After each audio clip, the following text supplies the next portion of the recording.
excuse me while I whip this house.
I just did all the back stuff.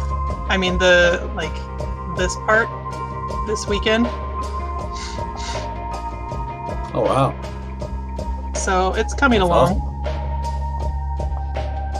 You're so All right. talented. And there we go. So killed music, and we just caught the back end of a Togruta, right? Okay, yeah, Togruta headpiece that Brittany was working on. And welcome everybody back to, back from the holidays finally, and in the swing of things for our Changing Breeds, the Fera. Dun dun dun.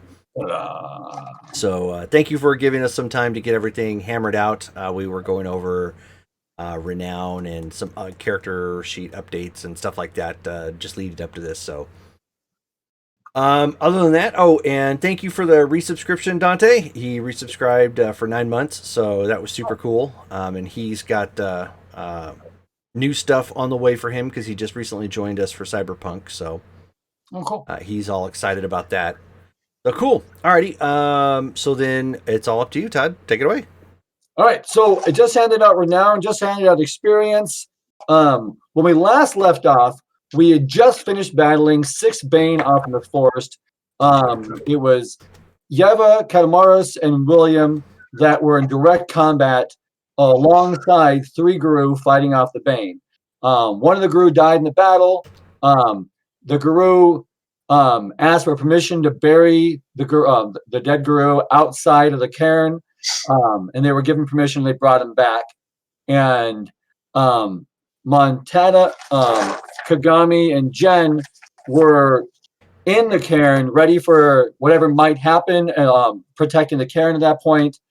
Sean was unconscious, just wakes up, realizes that Kagami is a Korax and very excited, chilling with her. Francis had disappeared for the entire battle just to show up at the end of the battle, stating that he had been protecting other ends of the battle. So we're not really sure what Francis actually was doing at that point, whether he was hiding or doing something else, we don't know. The dawn had just broken. The battle had taken quite some time. And the Guru were talking about how they should have a moot now after this large battle that had happened. William had agreed to that and said we should have a moot this evening. And that's when we left off. Everybody kind of sitting there, half ready. And Katamaris is still in battle ready mode. Like we've just killed 6 Bane. More might be coming. And everybody else is kind of like, oh, we're good. So he's full on warrior mode, waiting for the next hammer to drop, whereas other people are like rinsing off in the pond and everything like that. So after about an hour, you realize nothing's coming. Like it's definitely calm. Would you start to calm down at this point, Kalmaris, or How long has it been? it's been about an hour?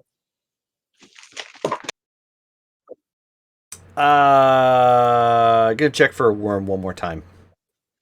There's no residual, nothing. Okay. Then I will return my axe to its resting place, and then shift down. Okay.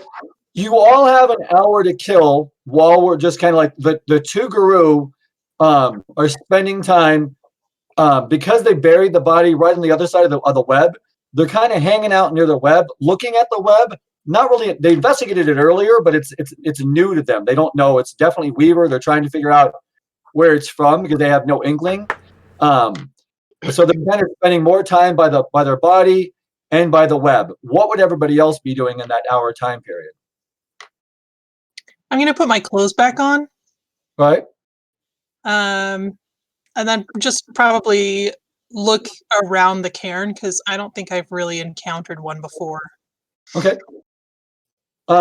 It's definitely forested area. It's just recently been like the brush has been cleared back, so you can definitely tell how things have been broken off and cut. That it's just recently been cleared. There's a cairn stone here. The totem for this cairn is a bird totem. Give me I'll just give it to you. It's definitely a Korax comb. It's a crow totem that's here. Okay. Kagami, Sean is just super impressed with you. He just wants to chat you up. Why? I didn't do anything. Because he's just another Korax that he's been like. Korax like to talk to other Korax. He wants to know where you're from. He's only been stateside, so like you're from another country, and so he wants he hears your accent and he really wants to talk to you. Like he just, what do you got? Where are you from? What stories you got? Well, she was kind of surprised that someone's so interested. But she'll oblige him. She will totally pull out all of her sketchbooks, and she's like, I'm a total nerd. Like, Comic-Con is my life.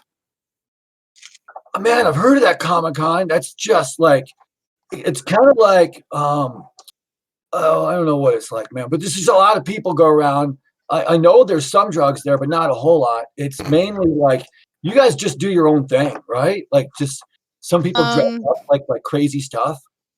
Yeah, that's really interesting. I mean, we get to live the real life version of, our get up, and but they just kind of have fun with it.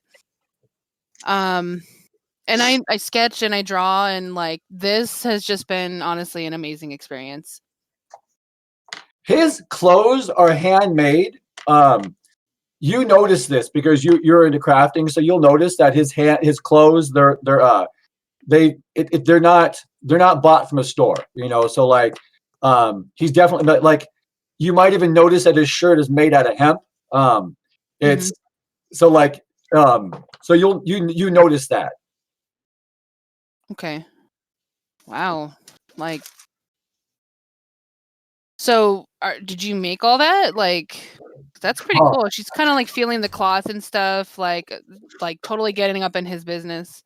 He's like, no, it's cool. It's all right. Cool. Check it out.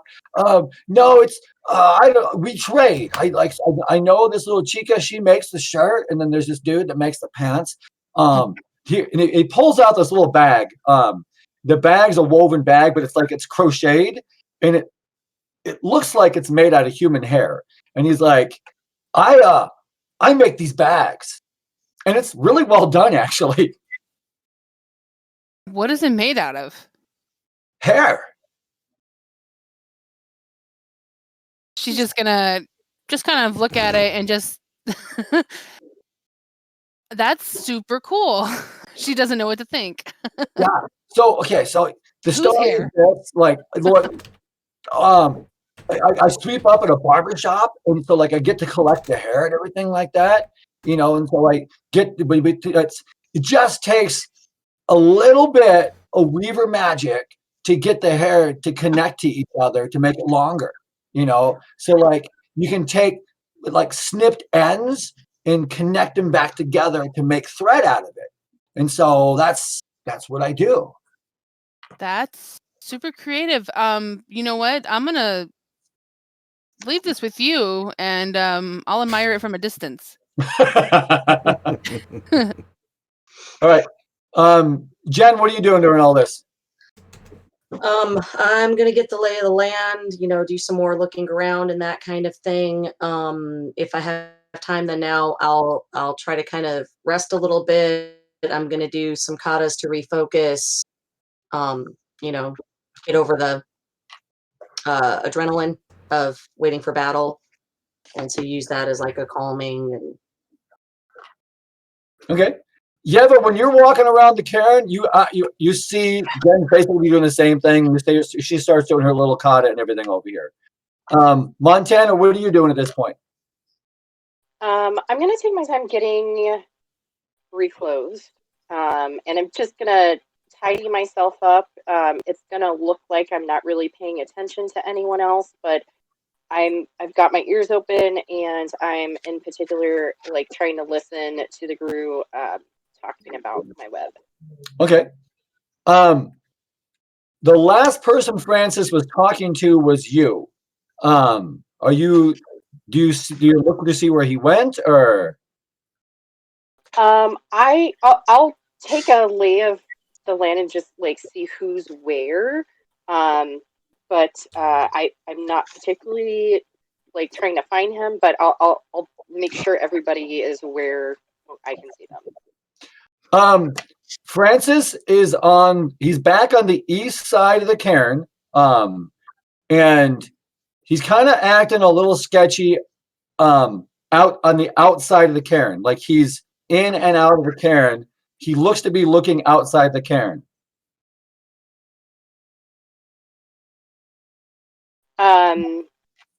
When I kind of have him in my vision, does he seem that he's trying to hide something or just acting odd? It looks like he's trying to have a private conversation with somebody or something. Okay.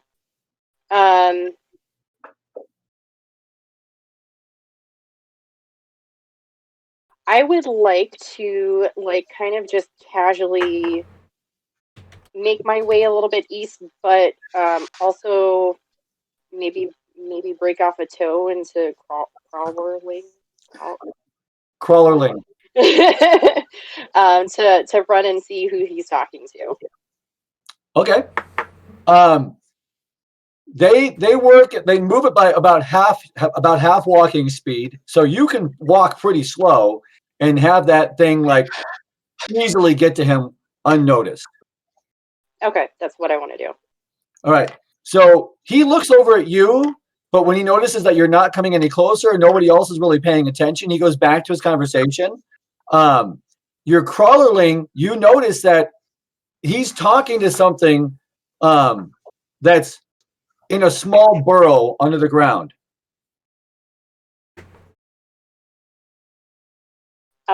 Can I see anything in the burrow, or is it just completely dark?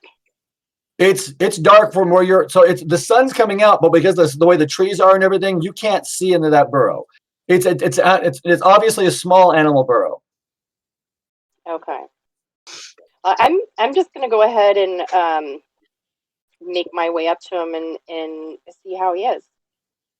All right. So Yeva and Montana, you both see. Yeva and Katamaris, you see Montana walking towards the east end, and then while you see her, that like you question where she's going, and then your eyes are directed towards Francis, kind of kneeling down right outside the cairn at that point. If you're paying attention to your crawling form, he is he's making rat noises in his human voice, and you can hear rat noises coming back out of the hole. Okay. I'm just kind of thinking to myself, was someone else here that like ran and hid too, or, but I'm not going to see anything. I'm just going to go up to where he's acting weird. So, Check so on you him. walk up in person up to him at this point, right? Yes. Hmm. Okay. When you walk up to him, you are very aware of your crawlerlings and the environment that they're in, what happens to them, and everything like that. This crawlerling, what do you do? You just let it? Do you let it just kind of chill on its own, or do you summon them to come back? At this point, I would summon it to come back so it can meet me before I meet him. Okay, I need you to roll. Normally, it's not a roll. Normally, it's just you do it and it comes back. But there's something. It almost has its own willpower at this point. So what I want you to do is roll Primal Urge. Difficulty 8.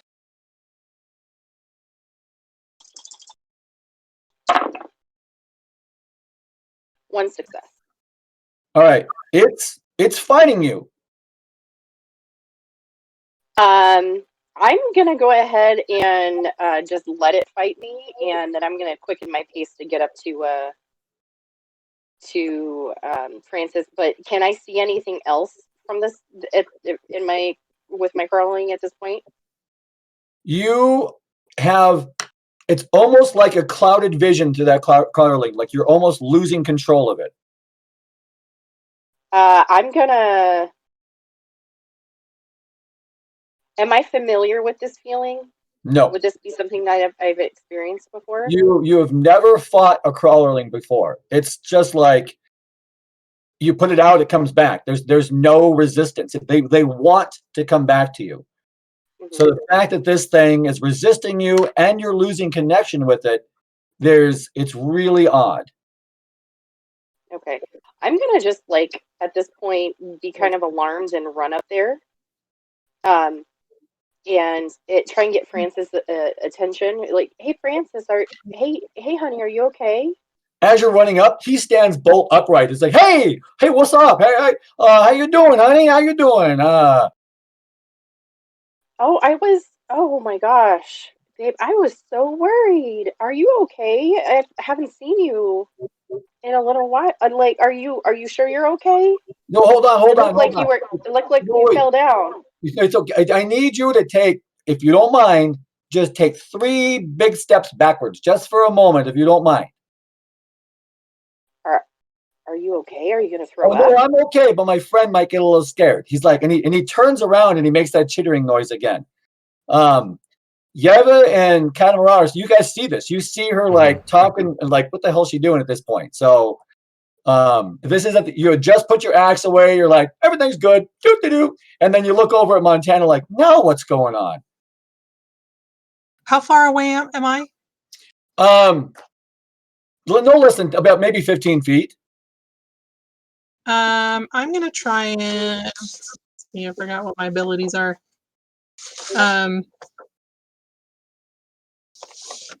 gonna try and listen in, basically, from where I am.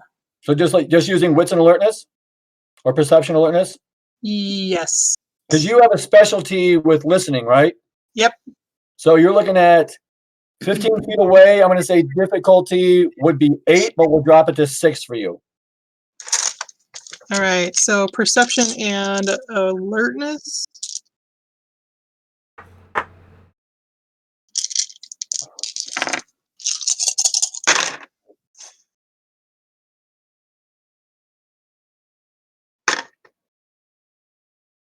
Two. All right. So you hear him say to Montana, he's like, and he's not being aggressive at all. He's just, I just need you to take 3 steps backwards, please. Just, So you hear him saying that. How close are they to the trees? They're in the tree line. So like the trees make the cairn, and he's just on the other side of a tree. I'm gonna jump up into the tree. Okay. That's kind of a thing for Yeva. She likes Trees, tree apparently. climbing.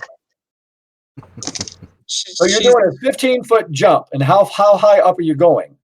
I don't know, but I have a climb difficulty -3. So Well, climbing's that I have no problem with the climbing, but are you like doing this 15-foot?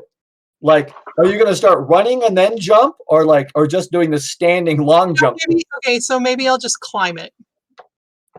Okay, so you're going to casually walk up to the tree, then jump and climb the tree? Yeah. All right. Why not? So the tree that he's standing at, right? Not like immediately next to him, because that's a little obvious. So he freaks out because you're a big cat next to a big rat, and he's all like, "Whoa, hey,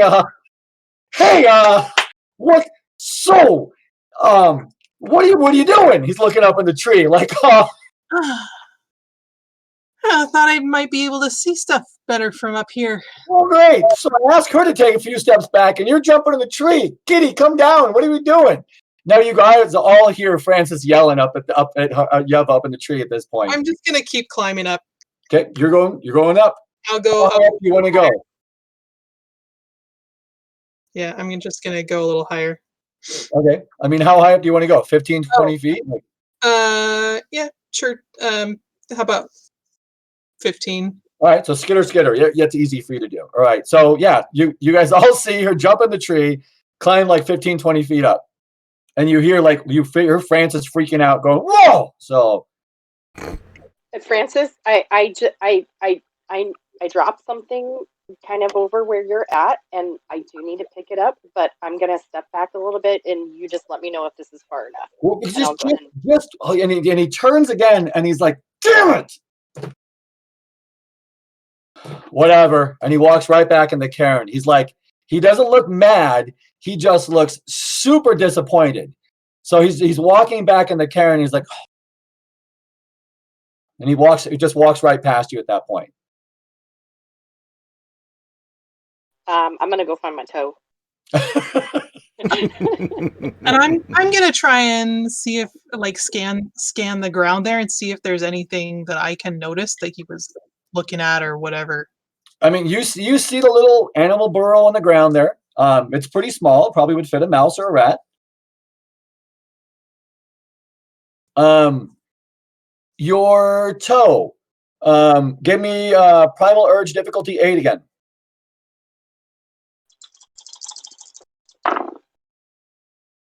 One success. All right. You know where it's at. It is still fighting you and not coming back. I'm gonna go to it then. So you walk. So it's near exactly where you left off, right near the little burrow with her. So you can listen to the conversation. It's still there, but it's just like a frozen spider. It's just sitting there, frozen.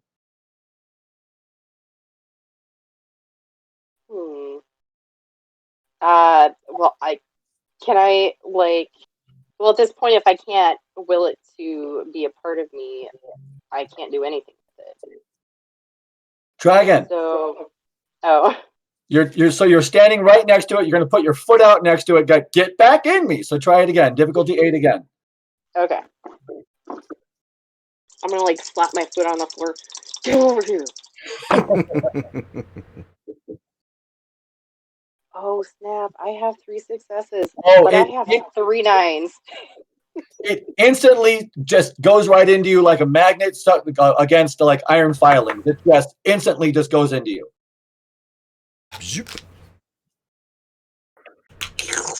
Now, crawlings, when you absorb them, they're just insects, and they don't really have their own mind or anything like that because they're just part of a hive mind kind of thing. So they don't really have intellect.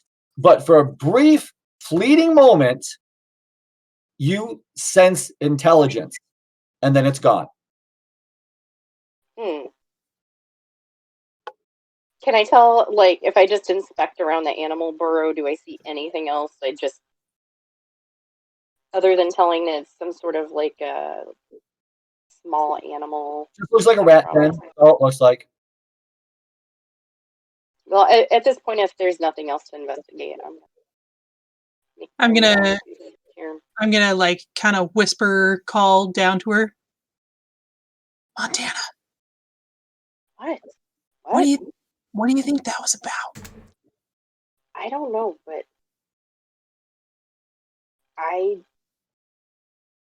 it doesn't give me the utmost confidence in Francis. You think? I mean, I assume there are other rats around here, but that was kind of weird. I mean, yeah, that. So you guys have all seen this happen, different levels of interest, however you feel interested in it or not. Kagami, Sean's still chilling with you. You guys are talking about the hair. You kind of backed off a little bit. Francis She walked kind up. of gags. Like she's just one of those sort of moments with the hair purse. Not her thing. Sean's like, oh, I'm sorry. And then as you guys are talking, Francis walks up to Sean and just says, "Hey, you're from around these parts, right? This is like your forest or something like that. Is that right?" And Sean's like, "Man, it's for Gaia. This is not my forest, Gaia." He's like, "Whatever, shut up. Do you know about the forest, the animals and the forest here?" Sean's like, "Yes, I'm one with the forest." He's like, "All right, hippie, come talk to me." Oh. He's like, "Hey, I'm sorry. I just need to chat with him. Is that all right? I just need to chat with him real quick." I mean, sure, you can look at his hair purse. Yeah, whatever the hell that means. Okay, Ask him about it. yeah, no thanks. That's okay. I don't need to ask about his hair purse, you know. So he's walking over with them, and he goes to put his arm around him, but like in half stretch around him, it gets a good smell of him. He's like, "No." And he's like, "Dude, you don't bathe? What is this?" "Okay, sorry, come here." And so he's whispering to him, and he looks really concerned. He's like talking, he's pointing over towards where the rat was, but he's really, really whispering. So again, you guys can all see all this going on.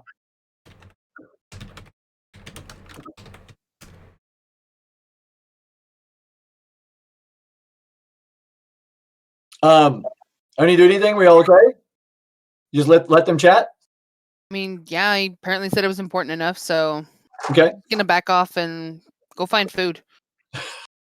So Francis pulls Sean aside. They're chatting over here on the west side of the cairn.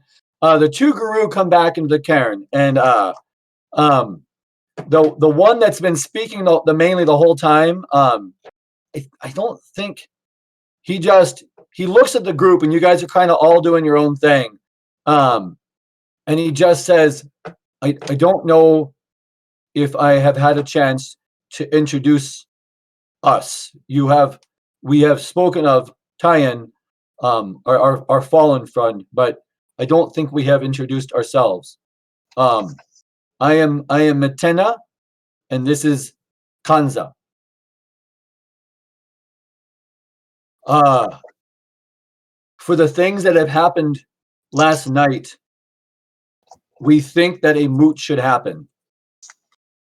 I don't know how this works within your circles.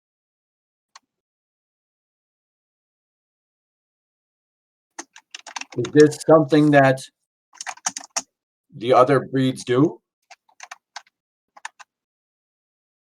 So he's just kind of openly saying that to everybody in the group.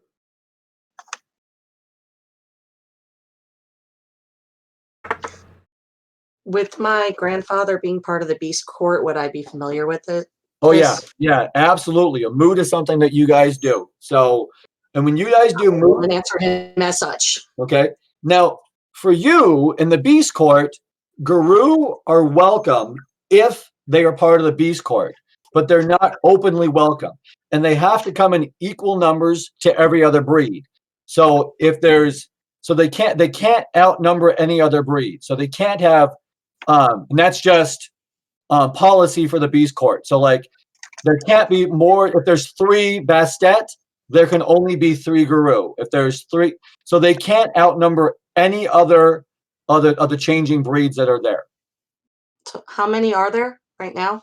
There's just the 2 of them, and there's one of each of all of you, except for the 2 Koraks, which was Sean and Well, Kagami. do we count as two Bastet, or because we're a separate breed, does that not? You count as two Bastet. Brittany's don't know. We count as 3. No, that was just my thumb getting in the way. So, but because there's only one of Montana and one of Yeah, William and Mara, so then could there Mara. be one? Whew. Then Yeah. But typically they could have 2, but no more. So like 2 would be the limit. They couldn't go more than that. okay. Other breeds can have more. So like if you wanted to invite more Bastet, they could come. If you want to invite more Corax, they could come. But the Gru can't outnumber the largest group that's there. So since you have 2, they can have 2. Okay. So do you make that clear to him? Do you explain all that to him? Yes. I'm getting wood while they're all debating. Okay. Sounds a little personal. You're getting wood. So I'm like, Well, Really then? I mean, Okay. Missy's character was just stark Thanks. naked. I mean, Not really unapologetically. We're talking about about Keep it to moves and yourself. shit. So he's looking at the group. He's like, "All right, so your custom is because there are only 2 of you, we cannot invite more Guru." correct. Do you have a Galliard in your group that can sing the ways of what has happened? We don't do that. Okay. How do you make known to Gaia your renown, your honor, your glory? How do you make this known to Gaia?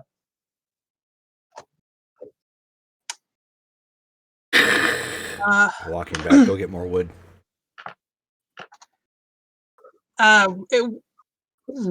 With my kind, we don't usually travel in numbers, and so often it ends up being a spirit as the witness.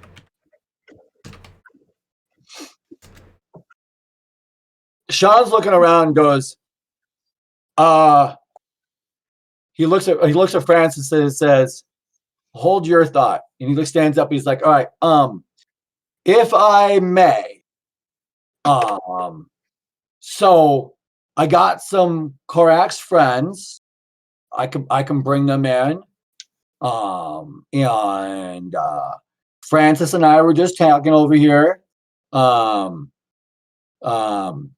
It seems as though there might be some ratkins. I think he's confused.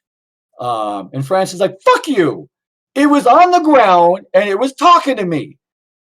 He's like, okay, sure, there's ratkins nearby. Right, I got it. He's like, it was talking to me. So, and he's like, all right, oh, it was talking to you. So, okay, great. So there's ratkins nearby.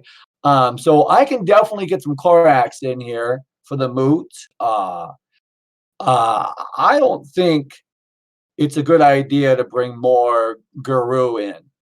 William looks over at you, Katamaris, and he's looking at you for some kind of response.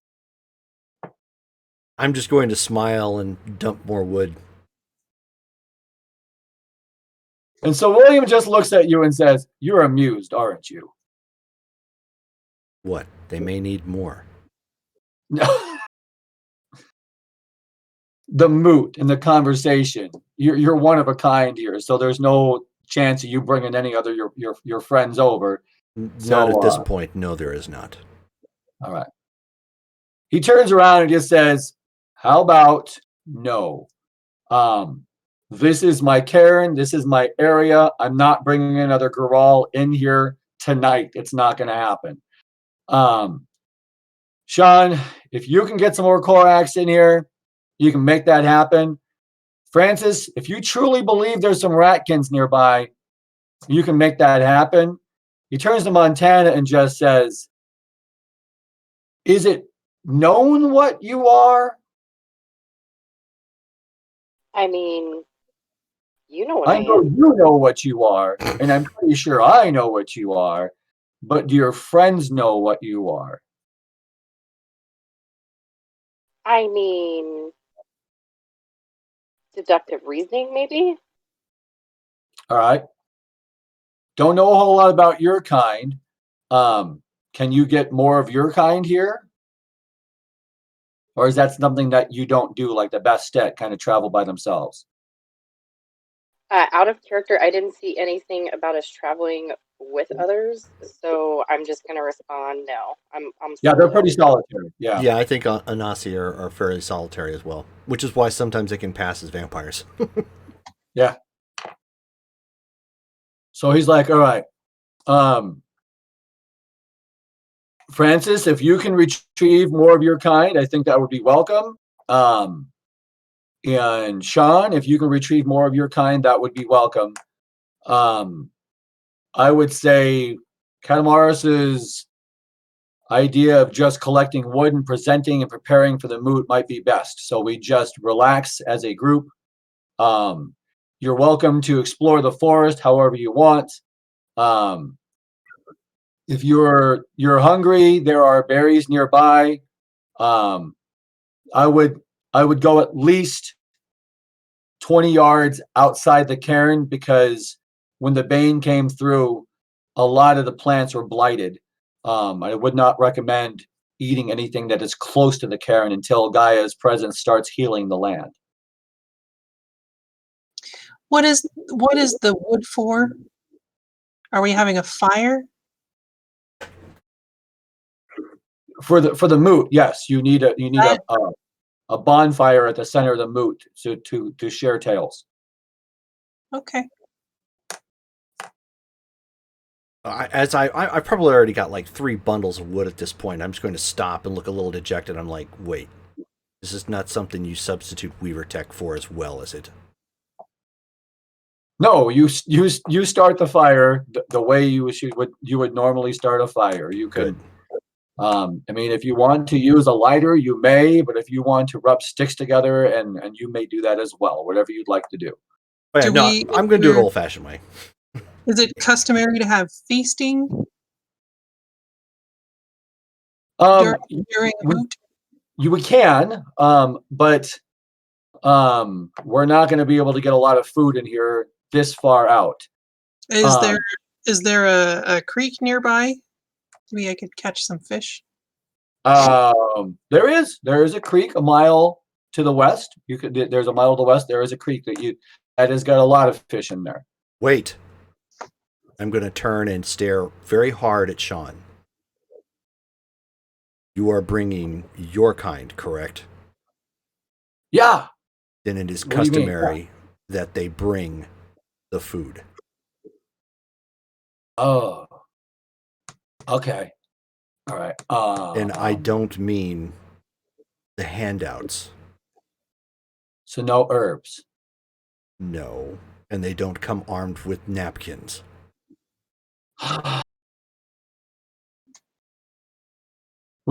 You will treat we'll get food.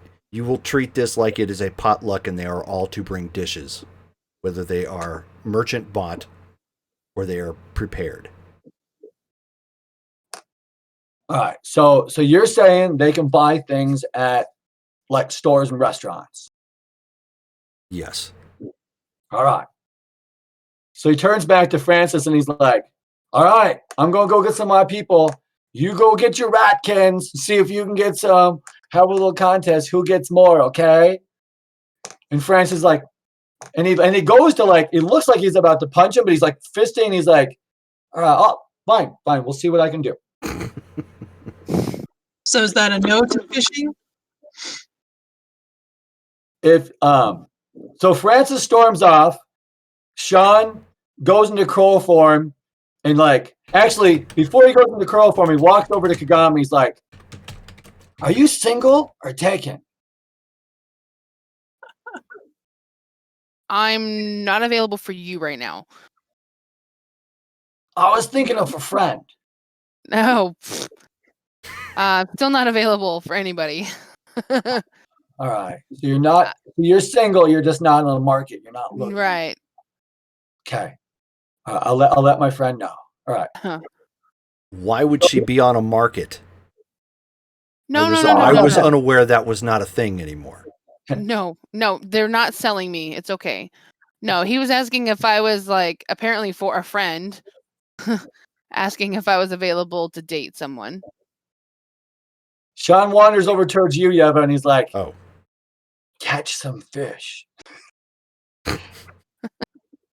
Am I going to offend anyone? You can No. bring you No. can bring your potluck whatever you want. It's not on you. We're bringing food, but catch some fish. I've seen some of their snooty looks at some of the stuff that I might bring. So you just do your thing with the fish. Natural. Maybe William can catch some fish. He's got those big old bare hands and shit. I'm gonna go. Okay. Sean, the longer you are discussing this, the longer it takes to bring said food. You're good. I'm gone. Turns into a bird and like flies out. So the group were like, all right, so we won't bring anyone else. We'll just meditate over here. And they just kind of walk back over to the web and the burial plot that they had done. So it's probably about 7 a.m. at this point. Mood's supposed to happen in the evening.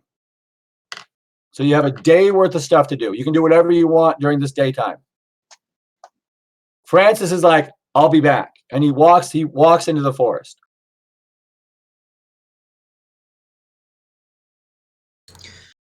I want to carve a piece of wood. It doesn't have to. I mean, it's all runic stuff is rudimentary designed, anyways. Whoops. Lost Stacy. But I want to carve a. I want to take one of the pieces of wood and just set it near the cairnstone, but carve the symbol for the Minotaur totem. Okay. You guys have been around. You've been here long enough that you have all noticed that the totem for this cairn is the crow. Do we understand what that means? What will be used for that? A cult, or is that going to be? I'm going to say either a cult or rituals, whatever's highest for you. Oh, I don't have either one. Good job, Mrs. Bastet, secret finder. Hey, I'm a journalist. Even worse. You should have like that tap to your Morton Downey Jr. or whatnot. I got enigmas. I don't have rituals. Oh, well, so puzzles. That's not bad. You can do enigmas. I'll do that. Stacy just said she got disconnected, so I'll be right back. So yeah, go ahead and do enigmas. Enigmas and You can intelligence. do intelligence and enigmas, or wits and enigmas. Either one will work. Difficulty 6. Yeah. I have 2. All right, so you're going to reference back to stories you've written about Native Americans and how Native Americans have totems and that kind of thing, and about how each Native American culture has the different tribes. They focus on their spirits and their totem spirits. So that's going to make a direct correlation back to this cairn having a tied cairn spirit. That is a crow spirit here. Okay, so basically the crow spirit is like the local spirit of this area, Right. like an actual spirit that's tied to this cairn. Right. And then you can summon those spirits to teach you guys gifts and that kind of thing. Like a crow spirit might teach you a Korax gift or that kind of thing. So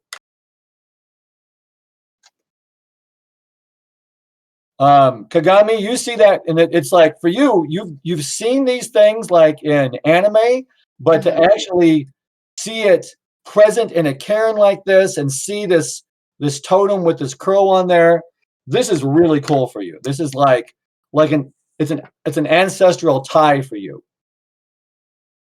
I mean, she almost feels like the urge. I want to say she feels like the urge to like just kind of not meditate, but just relax and enjoy the Korax spirit, if you will. Okay. And just maybe focus on that. With your Good and Asian what? She background, doesn't you usually probably go would. into.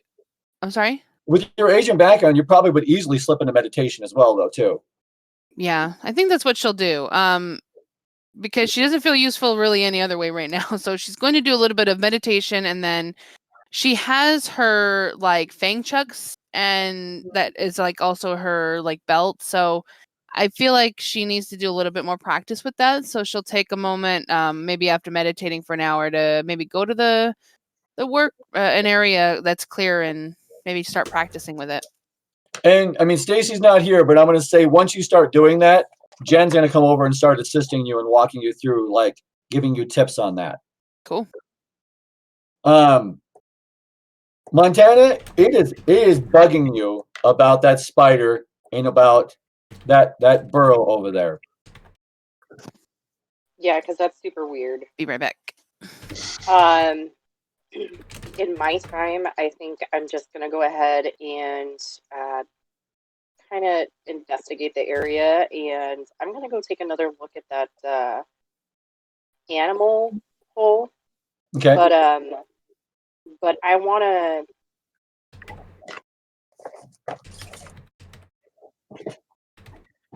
I'm gonna get a little bit closer, and I'm gonna send. I'm gonna break off another crawlerling, and have it go ahead of me and see if the same thing happens. If it's the area, or if. Okay, so do you like when you say go ahead of you? Like where are you going? Are you going to go like there's the circle of the cairn, and you're going past that, or you're just going? Are you going to that burrow? Like what are you doing? I'm going to the burrow, and I'm basically doing the exact same thing. How I crept up on Francis, but this time I'm not creeping up on Francis. I'm just trying to get more information and discern if the burrow was the problem with my toe, or if maybe there's something still there. I'm going to try and replicate the problem. Okay.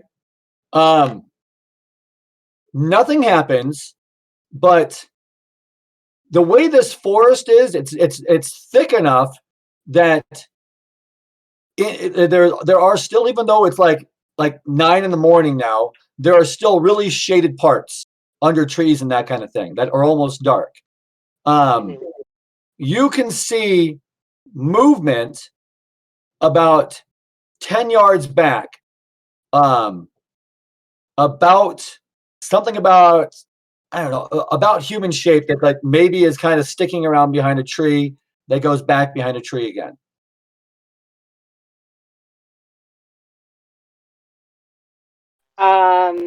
Definitely observing you. It's definitely observing me. Yeah. Okay. I'm just gonna go ahead and start walking back there, and I can see you. You might as well just come out. You hear something whispering to you. It's really, really quiet. Roll your wits alertness. Actually, perception alertness, sorry. For listening. Difficulty is 7. Okay.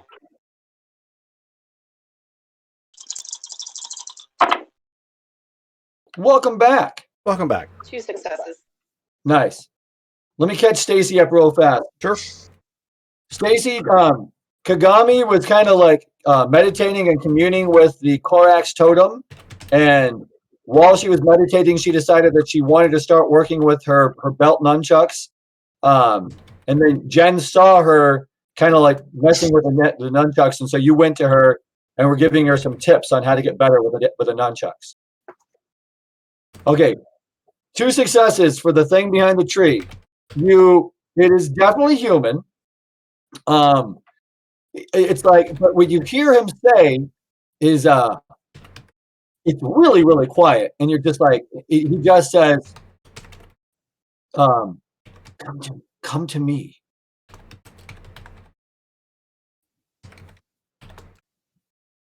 Why can't you come to me?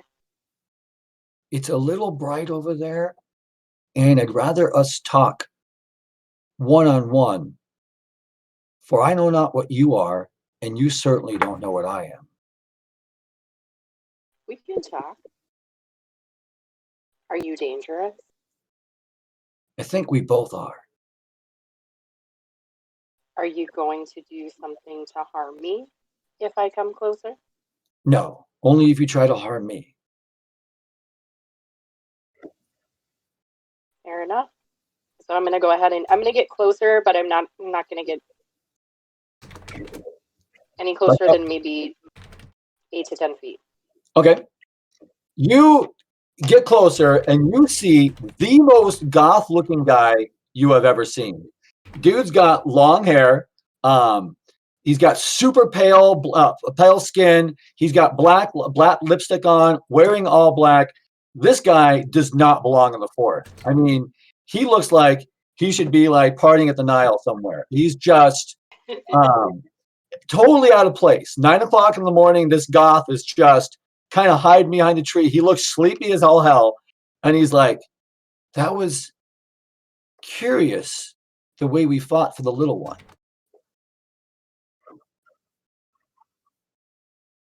The way we fought for the little one? I sensed him and but took him from me. Sorry, you're breaking up, Doc. Oh, he says I sensed him and wanted him, but you took him from me.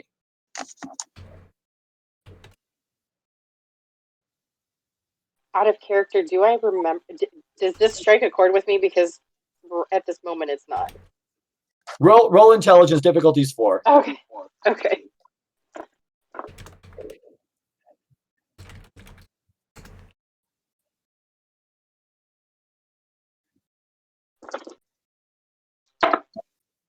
Two successes.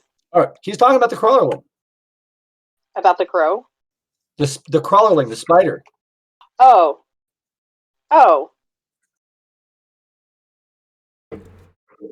That was not yours to fight for. That was mine. I didn't know he was owned by anyone. I have not had that encounter before. What are you? I'm different. I would have to know you more before I shared what I am. Well, can you share why you're hiding back here and not with the rest of my group? It seems like you're a little lost. No, I'm here. I was here to visit a friend when all this chaos happened, and those wolves over there are they're not really welcome here, but they're back. I haven't seen your kind ever. I don't even know what you are. I mean, I'm thinking you're a lycanthrope. And all of those here are lycanthropes, but it doesn't make much sense. I know of the lore is sketchy. I thought they were called bastards, the lycanthrope cats. But and then your puka friend with the wings. I saw her, but I don't know what other than lycanthropes. I'm not really sure what all of you are.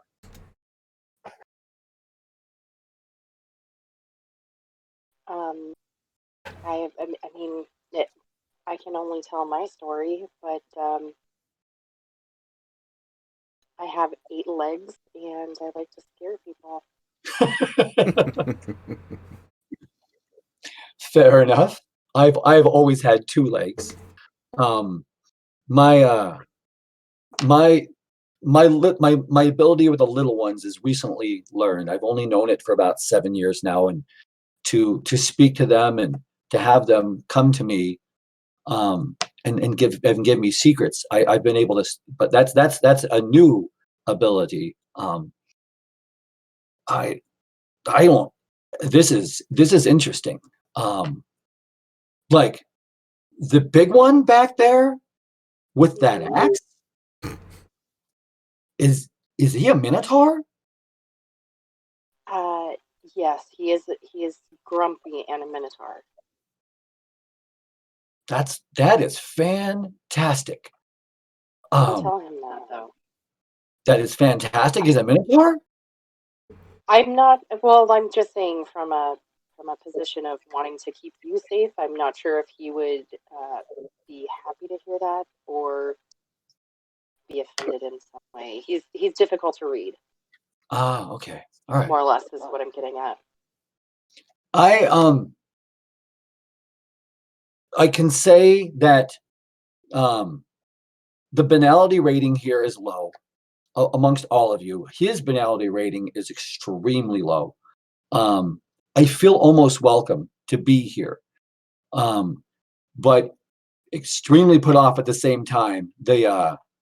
Your rat puka friend, he is very technology savvy, and I would not want to be around him very long. My friend didn't want to speak to him very long either. So he was talking to someone Oh yeah, here in the borough. Okay, yeah, Sharon. Sharon. And I'm sorry, friend. What was your name? Oh, I'm Heath. I'm sorry, Heath. Heath. Heath, it's a pleasure to meet you. I'm Montana. Montana. It is a pleasure to meet you. And this whole conversation is totally done in whispers. He never raises his voice. He's just I mean, it's hard to hear him at points, but you're close enough you can hear this whole whisper conversation with him. I was gonna say, as we talk, I'm gonna like slowly like step forward and get a little closer Okay. and close this space in between us. So I don't know if I want to meet the rest of your group yet. I don't think I'm ready for that right now. I'm supposed to okay.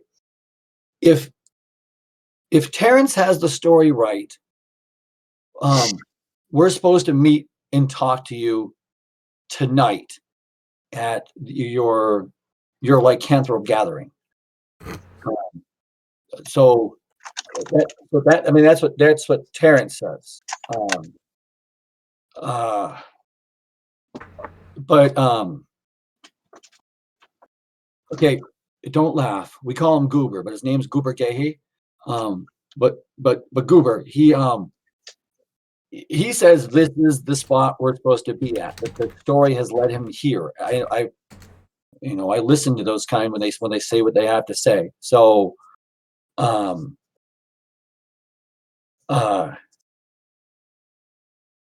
so I don't know. I think I need to go get Terrence and Goober and bring them back.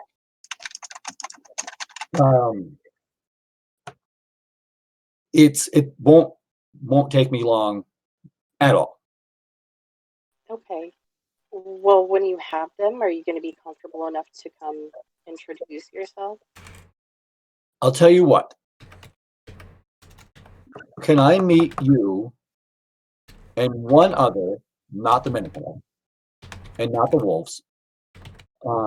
Meet you and one other, and he points further into the forest, a little bit further back. Meet me there. Just before dusk, before the sun goes down. So when the sun starts to go down, when it's dusk, that's when I would like to meet you there. Okay.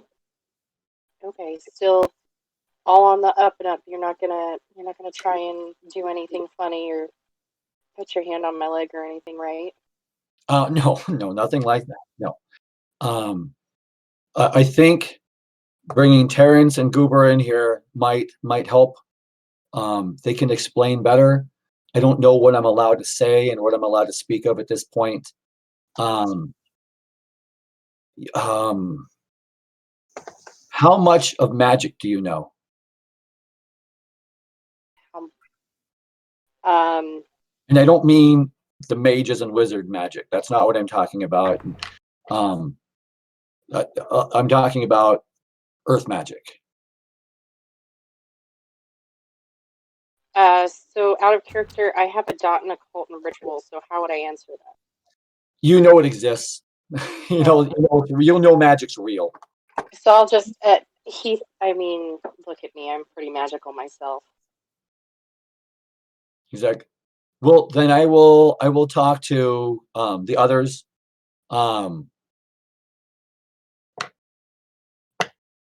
This will be fun. Let me go. So he's like, I'll be back tonight. And he starts walking towards the spot where he wants you to meet. He's like, Mhm. he's pointing and he's mouthing. He's like,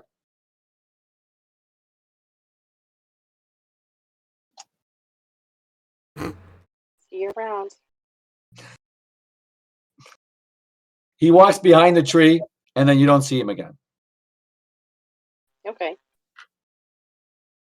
I'm gonna just make my way. I'm gonna look around the area and like do some further investigating. But I'm just gonna make my way back to the group and try and find Yeva. Do you go back to that tree to see where he was? Yes. When I'm looking around further, I'm definitely gonna go back to the tree where he disappeared.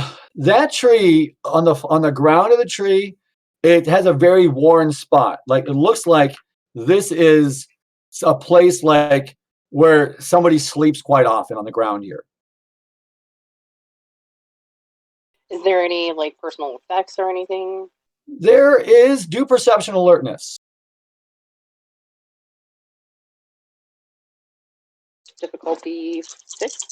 Yeah. 3. You actually see on the tree itself what looks like a step, like somebody has it's like the tree has grown to form like what could be steps going up. So Okay. if you had no climbing ability, it would be easy as shit to get up this tree. Okay, I'm just gonna mentally note that, and I'm gonna look around and look up to see if there's anything that I can see. But Wait, when you look up, roll difficulty 9, perception alertness. whew.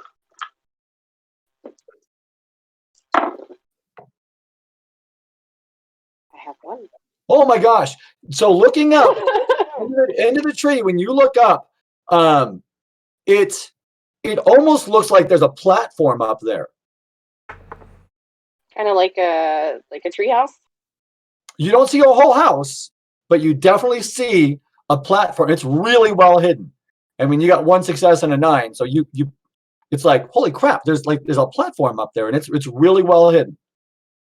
That's weird. I wonder if he's sleeping there.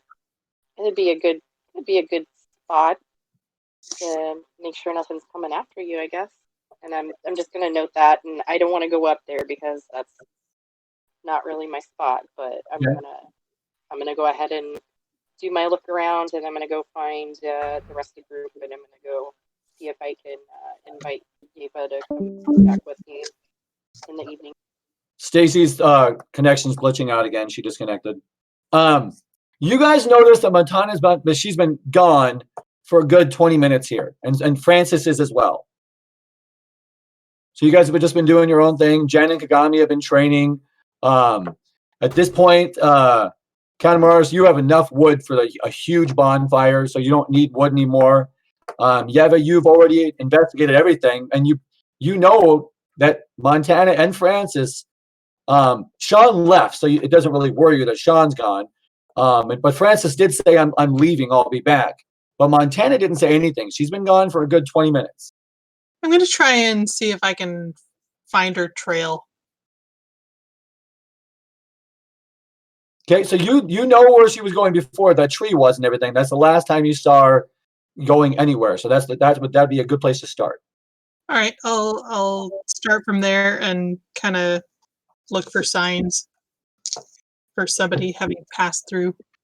And Kanemaris, you see Yeva walking back towards where Francis yelped out earlier this morning. So she's heading that same direction that she was going earlier. I'll just keep an eye out.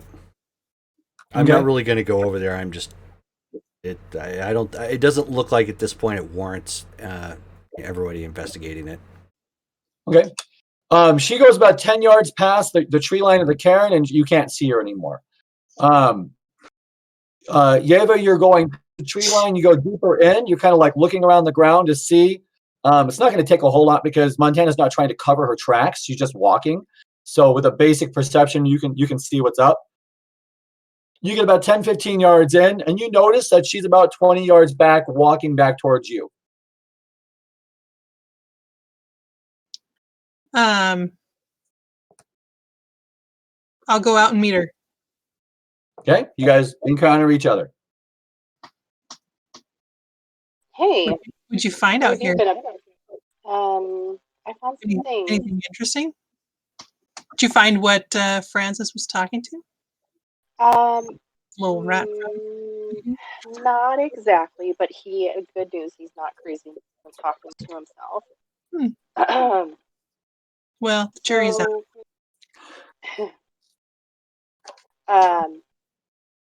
No, I had a very interesting interaction with a very sullen fellow here in the tree. There's other people around? Yes. He did confirm that Francis was talking to someone named Sharon. Sharon? Okay. Yes, Sharon! and Sharon it is. he wasn't. I tried to get him to come introduce himself to the rest of the group, but he's very adamant that he needs to pick up a few people before he's to. So, Like a defensive thing? Or an offensive thing? I think it was perhaps an emotional support thing. I'm not too, involved in the fisticuffs arrangements, but it honestly kind of seems like he does want to meet the rest of it, especially Katamaros. Anyway, Yeah. I'm sure he's an acquired taste. well, he apparently impressed Keith. So that brings me to this question. Would you mind accompanying me just before dusk to meet with Heath and his friend? Sure. Wait, this isn't Okay. like a sex thing, is it? No. Are Okay. you hooking us up with some dates here? I mean, no. Prefer to screen before accepting that kind of invitation. No, don't worry. I make sure to let all my girls know what they're up against as I know. Good. Wait, so like what? I mean, it's kind of the middle of nowhere. Where do you think he would have gone? Is there anyone living here? Like a cabin somewhere? And I'm gonna go ahead and just like grab you by the arm and let's just take a walk around really quick. And so just so you know where we're gonna meet. And I'm gonna take her to the tree and kind of show her the steps, and I'm gonna show her what I see. So you see the steps, Yeva, and you're like, I mean, it's impressive. Like you can climb a tree easily, but seeing those on the like, you could probably do acrobatics on this tree. The way those, the way How big is the trunk of this tree? the trunk of the tree, it's about 9 feet 9 feet wide. It's an old tree. Is the rest of the forest this big too? No, this tree is one like like trees like an older tree will drop saplings that grow up to other trees. Other trees around it are definitely sprouts off of this tree. Oh, this is really interesting. I guess this is probably one of the oldest trees in this forest. Oh, this honestly is like 11-year-old right now. I would have died to have this. I know, right? This is fantastic. Oh my gosh.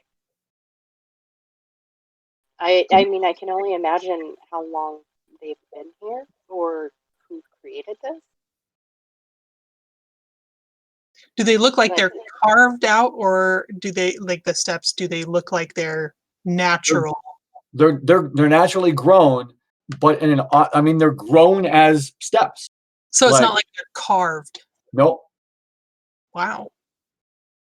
That is very strange. I don't think I've ever seen anything like this.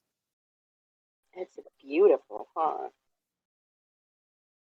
But yeah, this is I'm gonna like take or like touch it and like take one step and just kind of like be preoccupied investigating these steps. Like I can't help myself. Yeah, I mean, it's almost like dropping a cat tree in front of a cat. You know, like you're like, oh, well, this is mine. You know. Just I mean, I just want to, wonder where it goes and like what it looks like, and this is super cool. yeah. So there This are is where he there wants are to meet lower us. branches. The lower branches start about 10 feet up. The lower branches are, and then you go up about another 15 feet, and that's when you see the platforms. The platform is about 25 feet above you, and that's kind of hidden within the canopy of the branches and everything. But you can definitely see it. She's pointing it out to you. That platform, it goes all around the tree. It's like the Swiss Family Robinson up here. And the platform is also natural. P.S. Missy, if you feel like it's inappropriate for me to be doing this, you better stop me. Okay. 'Cause I'm going Yeah, up. no, I figured. And I'm just gonna, yeah, I'm gonna say, like, so Easy Tiger. I'm thinking they live up there, so Oh, maybe I we mean, should wait till later. is that the party's gonna be up there, but like later? Well, he wants to meet us here, so we have to wait for them Wait, to invite us in the champagne room. Oh, like on the ground. Yes. Oh,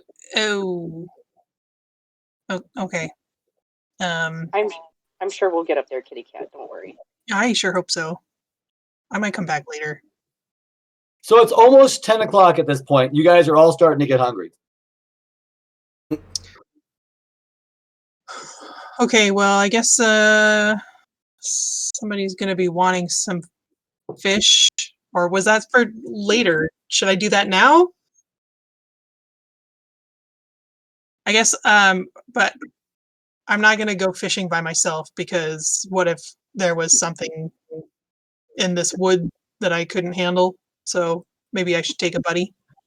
I was actually going to ask you when you said that you were going to go fishing. I was going to volunteer to go with you if you wanted. Okay, cool. Then I guess we'll go back to the clearing, and then I'll ask if I'm going to assume that Montana doesn't want to go fishing with me. So She's got her own line.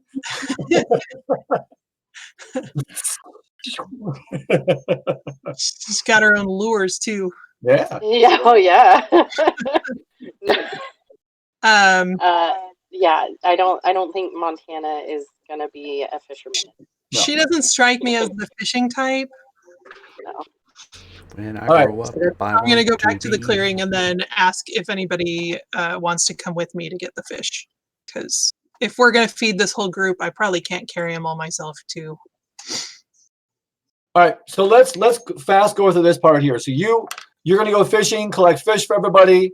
At one point, Kagami had said that she was going to look for some food, and then she got distracted with the totem. So when you guys go off looking for the fish and hunting for fish, Kagami might at that point turn to William or something, or in Kanoaros and say, what kind of fruit or vegetable, what's out here that we can eat? So William will volunteer to go with you if you want him to go. You guys can go hunt down some like berries and stuff like that. Mars, would you go searching for fruit and everything? Would you go with the fishing, or would you kind of still hang in the cairn? No, I would help with the fish. Okay. So at that point, he's going to come join you guys for fish. So you guys get enough fish. You collect the food. The fruit comes back, and you guys have a nice meal for lunch. The day goes on. Francis comes back about 3:00. I mean, it's well past noon. It's not evening yet, though. He comes back, and he's wearing a suit, but remember, it kind of really got beat up before when you guys are going through the caves and everything. It looks even worse at this point, like trees snagging it and everything. He's got leaves and branches stuck inside of his jacket. His hat is all beat up and everything.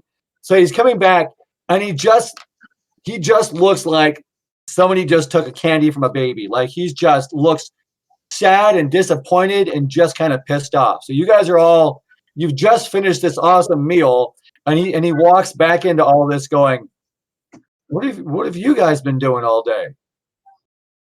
A lot better than you've been doing all day, apparently. Where's Sean? Out gathering more friends. Okay, I remember that. Don't call me crazy, but I know I was speaking to a female rat, and she had a really weird accent, but she wouldn't come out of that damn hole, and then she's gone. And I could not find her, but ratkins are not by themselves, ever. And so I don't know why she's out here, and I couldn't find her or any other ratkin. I don't know what's going on. I have spent hours looking in rat form and in human form, trying to find her. I went into the burrow. There's nothing there. I mean, she was living there, but she's not there now. I don't know. I just, it doesn't make a damn bit of sense. I had some fruit while I was out. I was able to eat roots and rat form, so I'm good. I mean, that's fish, whatever that smells good. But when's this moot thing supposed to happen? Because I'm done. I can't find the ratkins. I'm sorry, Francis. You know, this whole cat rat thing, I know, like, we're working together. You and I are buddies, but we need to have some kind of a signal thing, because I know that there's, like, some tension there. You need to do rat business. I don't want to step on your toes if it's, like, important, you know? Okay, so how about this? When I was talking to Tana over here, I said, give me some space, and she chose to keep coming forward. So, like, how about when one of us says, give me some space, we respect that shit. You know, for you, I think I can manage. So All right. I don't know. I mean, I was talking to the girl, and she's gone now. So, but I'm gonna walk up to. Oh, I'm sorry. I'm gonna walk up to Francis, and I'm just gonna start taking like the leaves and stuff off of him. And I'm sorry. Man, I don't get it. I just don't get it. I mean, she was in that burrow, and she was there and living there. You know, I don't know. I'm gonna kind of whisper to Montana. I keep wanting to call you Daytona for some reason. Jackie Montana Daytona. I'm gonna whisper to Montana. Sharon. Yeah, Francis, you're not crazy. It's okay. Sharon might show up later tonight. Whoa, Sharon! I didn't tell you her fucking name. How do you know her name? Hold on here. What's this shit all about? Whoopsie little. Know? I'm gonna gently but firmly tell him to calm down. No. What the fuck? First, he's crazy, ratkin, blah blah. You know her goddamn name, Sharon. What is this shit? He's screaming at this point. I just spent 5 hours walking around this damn forest. Sharon, I'm yelling in English. I'm yelling in Abapangu Italian. I'm yelling in Rat. No Sharon. And then walk up and you're like, oh, don't worry. Sharon's okay. What the fuck, man? I'm just going to lean in and say, shh. Fine. Fine. Tell me Sharon's story then. Why? That would be nice to hear. I mean, I didn't speak to Sharon myself, Okay. but you're not the only one who can make friends in this forest. I'm going to go ahead and I'm just going to quickly tell everybody with an earshot what happened, and that Eva and I are going to Heath tonight just before. Whoa. He didn't call. What did he call me? You said he called me something. What did he call me? Call you what? You said that Pukaratkin. What the fuck does that mean? Is that a slur, like a Goomba, or what does that mean? I don't know. I figured you would know. I never heard that shit before. Oh, I just figured it was like a technical classification of some sort. I'm sorry, I didn't. No, I never heard that shit. So okay. I thought like puka shells, like you remember those necklaces in the 90s? No, I remember. I never would know damn shells. No. I remember those. Okay. Can I attempt sure Darcy's can I attempt an intelligence and a cult check on that? Yes. Okay. Yes. Difficulty. They've been around for a while, so I'll give you difficulty 7 on that. Okay. Not like a whole holiday dice, but it's a shot. Yeah. Difficulty 7. I got 1.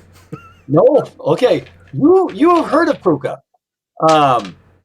Puka are animals that can change into humans that are not lycanthrope. That's what you remember. They have nothing to do with lycanthrope, nothing to do with. They are a whole different breed. Yep. And you're just remembering. I know out of character you know what's up, but yeah. In character you're like they're not. So like you could maybe share that if you wanted, but they're not. Yeah. They have nothing to do with lycanthrope breeds or anything like that. I'm just going to shrug and say they're a breed of fae. Okay. Fae? Fae like fairies? Surely you didn't think we were the only ones that walked this planet. Well, I knew that. Kagami's pretty excited about this. We're talking about real fairies at this point. This is like another step into anime for you. Just taking notes. You think your new friend was a fairy? You said puka, correct? They change into other animals. I would imagine there's some sort of legend that you could look up online or whatever that thing is, or a book. If only I had my phone. Or a book. Oh. Or a computer. To be unburdened by the weaver, dear. So it's just the two of you going. Is that okay? Is that bad? Not bad. I want to finish up my conversation with Sharon though, because she was confusing as shit. I mean, are you down there by yourself? Maybe. What the hell is that shit? Maybe. You know. That sounds like a very fairy answer. If they're the same as stuff that I've read. I don't even know. I couldn't get a straight answer out of here for anything. You know. Hey, you want to continue talking? Maybe. I'm like, I don't know. That was her favorite answer for everything. Maybe she was just playing hard to get. Maybe. I don't know. She sounded sexy. I'll give you that. She had that nice little voice. Yeah. You need the magic words. Montana can teach you. Thank you. My mommy taught me that a long time ago. Please and thank you. So when you guys going? When's this meetup supposed to happen? Later tonight. Okay. Didn't you say that they're coming to the moot? Not well. I got like a firm maybe on that. You invited I Faye to a moot. I didn't invite anybody. I was just asking if they were going to come in. So I'm just going to turn and to William. This is supposed to be his location. He should know this shit. There are fae in the forest. I don't work with them. Good to know this now. Are they going to fight us for the cairn? No. They don't want the Karen. I don't know what they want. I interact with them occasionally. But So then perhaps you sense a should heat. negotiate. okay. Do they want me to go? Well, I'm not going. Or they want somebody new? If they presented themselves to you, Montana, I think it would be your choice. I could come. Yeah, no, I just figured Yeva would come with me. Make it so. I mean, I will stay here. Let them know that I'm here. I mean, bring I my mean, name up. It's not like it's that far from the cairn where everyone else is going to be. We could just, No, their platform's there, and he points in the exact direction you guys just were. Yeah, that's So, You see that so tree? let me understand this correctly. William, guardian of the cairn, who came before us all, you had neighbors that you could have reached out to You don't in defense of the reach cairn. out. You don't reach out to the Fae. They make odd bargains and odd promises, and they think differently. They have lifetimes the way we have lifetimes of expanded how being born again into the same form and things. It's different the way they work. Is there anything else, Don't eat anything information they that give we are lacking at this point? you. No, that's it. Don't eat anything they give you. There's not a secret Ajaba layer nearby. There's not a aware board that we need to be aware of.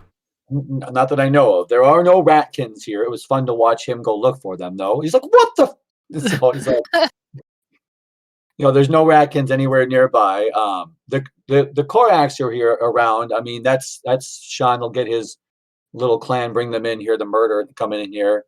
It's the first time I've seen Guru in a long time here.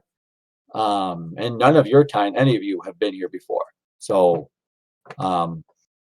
that's my extent. The Fae do their thing and I do my thing here. They come and go, and I don't know how they come and go because they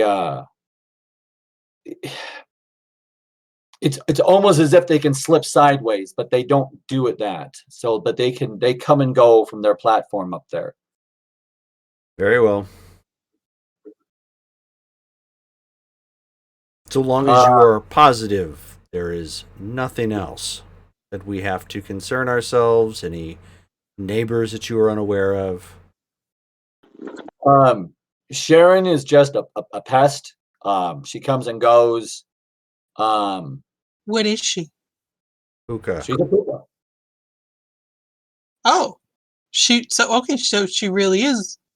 She's a puka rat. She was a house pet that escaped, and she found her way here and likes it here in the middle of the forest. Like that Harry Potter guy. Harry who? Never mind. Where are you from again? Right here, Minnesota. No, not you. Oh, I don't assume she's talking. I'm just like looking around like, huh? I'm doing the John Travolta like. The beefy dude. Catamaros. Where are you from? Summer country. Where's that? Right. You are Bastet? Yeah. Okay. there are realms outside of the realm. I'm sure you're aware of where the lupine sidestep. Yeah, I've heard of it. Okay, well, it's beyond that.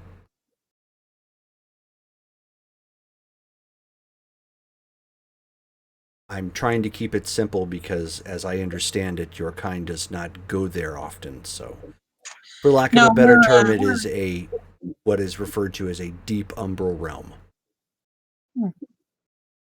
and you've been here how long? I look at my wrist that has no watch. Do you even know what a watch is? Several weeks. Wow, that's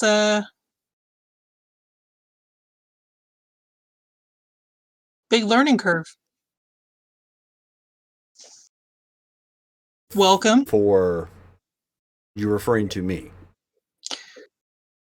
Yes.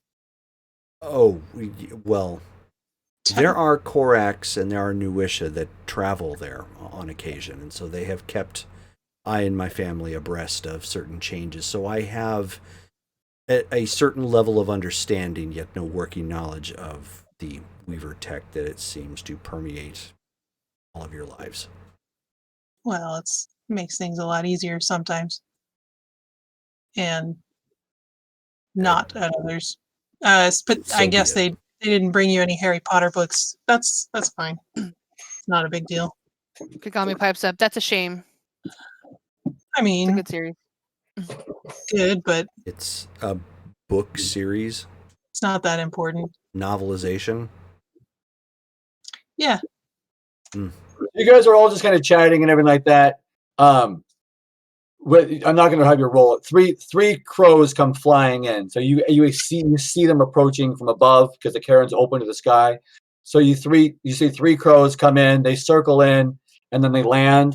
All three of them are dressed like hippies, and they're looking around and they're like, "Looks nice in here." Yeah, Shauna's right. You guys did a good job. And there's this one girl's like, I like it. Oh, and she looks at Jen and she's like, you're not the Korax. Kagami's gonna lean next to Jen and be like, "Are they all hippies?" I guess so. No, I'm not the Korax. She's the Korax. She's pointing at Kagami at this point, going, "Hey, nice to meet you. You're nice." She goes, "Hi." Hi. See, she gets it. Yeah. Oh, that was my mistake. The third guy he's really quiet. He's just kind of looking around. His eyes are just glazed, and he's just looking around, just like not saying anything, you know.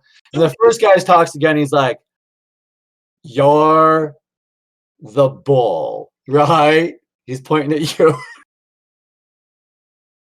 Who's you? Me? Yeah. Oh yeah. I'm He's just pointing going at to turn around and no. No, I know it's not William. Billy boys, he said he was bigger than Billy, and you're bigger than Billy. So you got to be the bull, man. Does that make you a rooster? No. Kagami's like, even I'm offended at that. Then you are speaking to the wrong genome. I am not just a bull. Sorry, man. Sorry. Minotaur, is that what do you want it to be called, man? The Greeks. So be it. What Minotaur is that called? Is that right? It's what you I think know he has us a name. as now. All right. It's so do it, fine. man. Change. I want to see it. I want to see the horns. Woo! Do it. Do it. Well, I have a question I don't before think I you want to do. go him. forward. You arrived in a bird form. Yeah. Where is the food? Oh, it's in the backpack. He takes his backpack, opens it up. There's McDonald's inside. He's like, a bag of McDonald's. He's like, all right, so we got McD's. Sally, she's got McD's. Chuck doesn't like McD's, so he went Jack in the Box. So he's got Jack in the Box. what is a McD's and a Jack in the Box? Ah, delicacy. Yeah,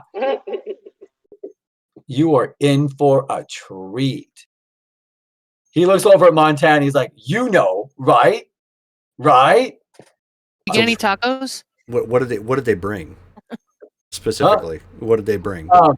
The spicy the 2 for $1 McChicken sandwiches, the spicy McChicken sandwiches.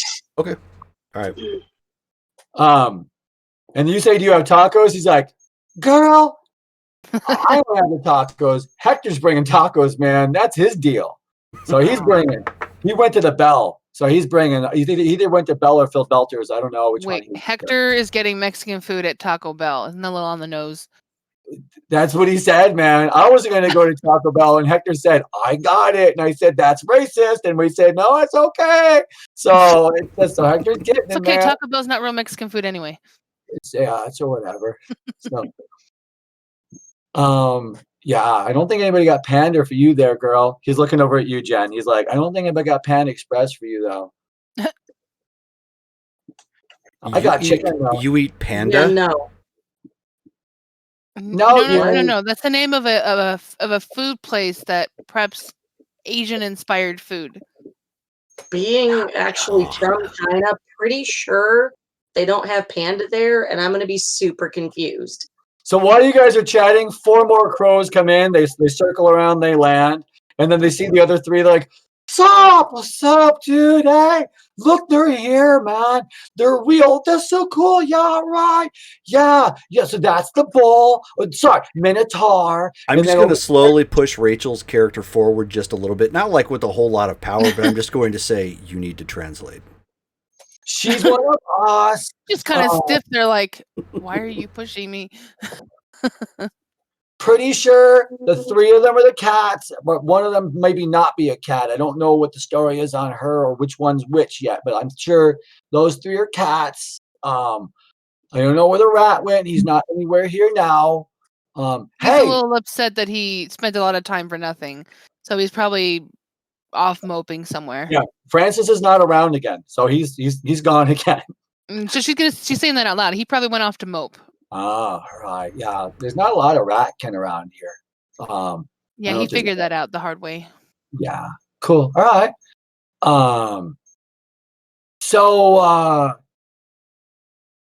Okay, so Sally, you're in charge. You take over. And then the girl's like, all right, okay. Sean will be here soon. We've got Taco Bell. There's Panda Express over there. Somebody said they wanted that. I get chicken McNuggets. We got lots of food, they didn't man. get the Panda. No, they said he didn't know if they got it. So the next 4 that came in, one of them has Panda. So they're like pulling bags of stuff out. Each one has a backpack. They pull like 2 bags of food out of it. So like they're just going, share. It's okay. It's all right. So okay. So Sean's not here. I can just say it. He's not in charge. All right. I'm in charge. He likes to make himself to be big and everything, but he's not big. Well, unless you're talking about his stench. We bathe. He doesn't bathe. Different stories. Anyway. Billy, this is your Karen, right? So like, are you in charge here? And William's like, Sally, right? Yeah, Sally. Okay. This is my Karen. I make the ultimate decisions of this party, and he kind of like opens his arms out to your group here. He's like, I don't think they have a specific leader amongst their group chosen. They are kind of a motley per se. So he turns to you, Catamaris, and he's like, do you have a leader? Are you the leader? That it remains to be seen. We are all brand new to one another. Because you brought them back. I led them here, yes. All right. So, and he turns to the girls. He's like, would any of you say that you're the leader? Because it's definitely not the Francis guy that keeps leaving. I don't have a leader. Yeah, I don't think there's any one person sort of in charge of our collective group at the moment. I think we all just kind of have collected here. You know, maybe we ought to have talked about that in our downtime today because I think we're missing a little foundational exposition here. Like, is this our new home? Is this Or is this a temporary stop? are we staying here? That's At actually the a great farm? question. As you guys are all chatting, the guru come from back behind where the webs were over there, where they've been hanging out this whole time. They've been over there for hours. They come back from around the webs and they see all the people. They see all of you, and they're looking at the group. And the talkative one looks at all the group, and he's like, his eyes are pretty big. He says something to the other guru, and they start walking over to you, Katamars, and they're like, "Are these all Korax?" Yes, they have come bearing party favors. You may partake. What do they bring? Jack in the McDonald's. Box, McD's, something about a both Express like Panda. Their noses, their whole face just cringes up like, no, thank you. We've just eaten in the forest. We're fine. If we are to conduct a moot, it would be impolite for you to not partake. Don't worry, some of them have beef patties. I see fish. Is there any fish left? Could we eat that? Filet of fish? Sure. She goes to grab one out of the pack. Filet show fish. And there's no fish left. There's only bones from you guys from your lunch endeavor. So he's like, so he's pointing at the bones, going, "I see fish. Is there any fish left?" And so you're like, "Filet of fish," and he's like, "All right, you are correct. We need to partake of what is presented. Gaia has given this food." Awesome tartar sauce. She shoves it at him.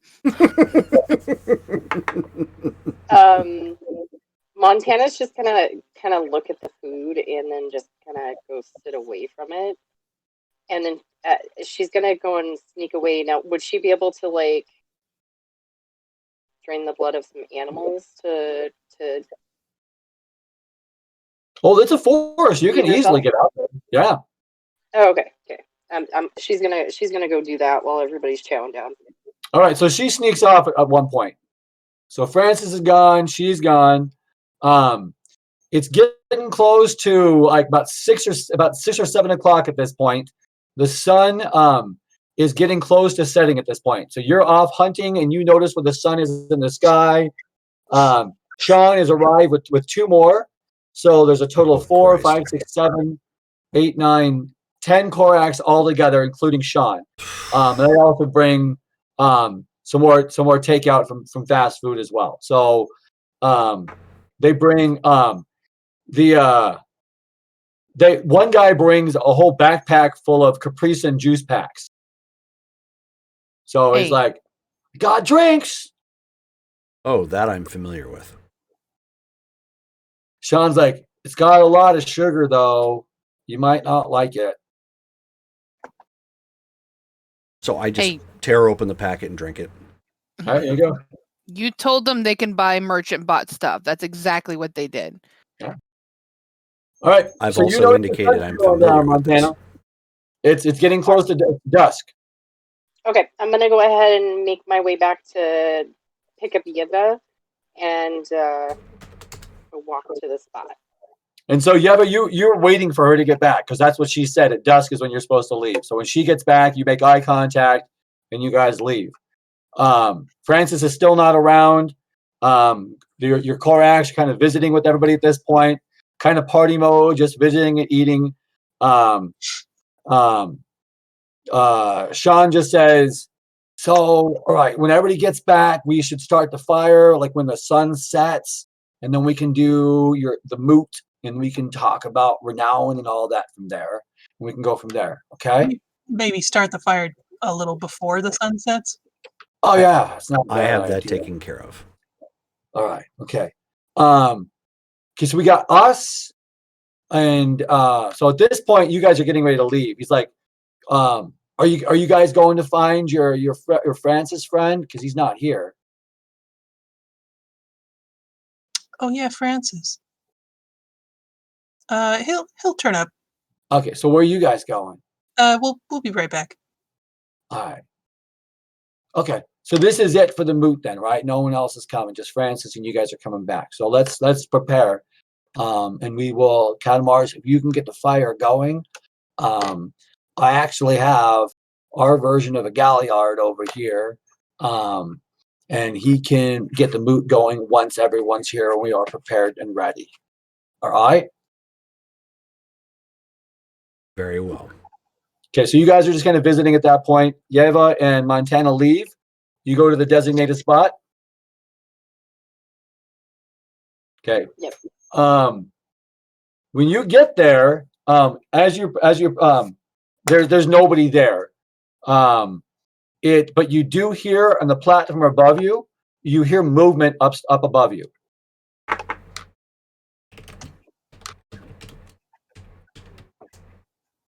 I'm gonna go ahead and just look up and see if I can see anything. Nope. Can I see anything? Nope. I'm just gonna whisper softly, knock knock, I'm here.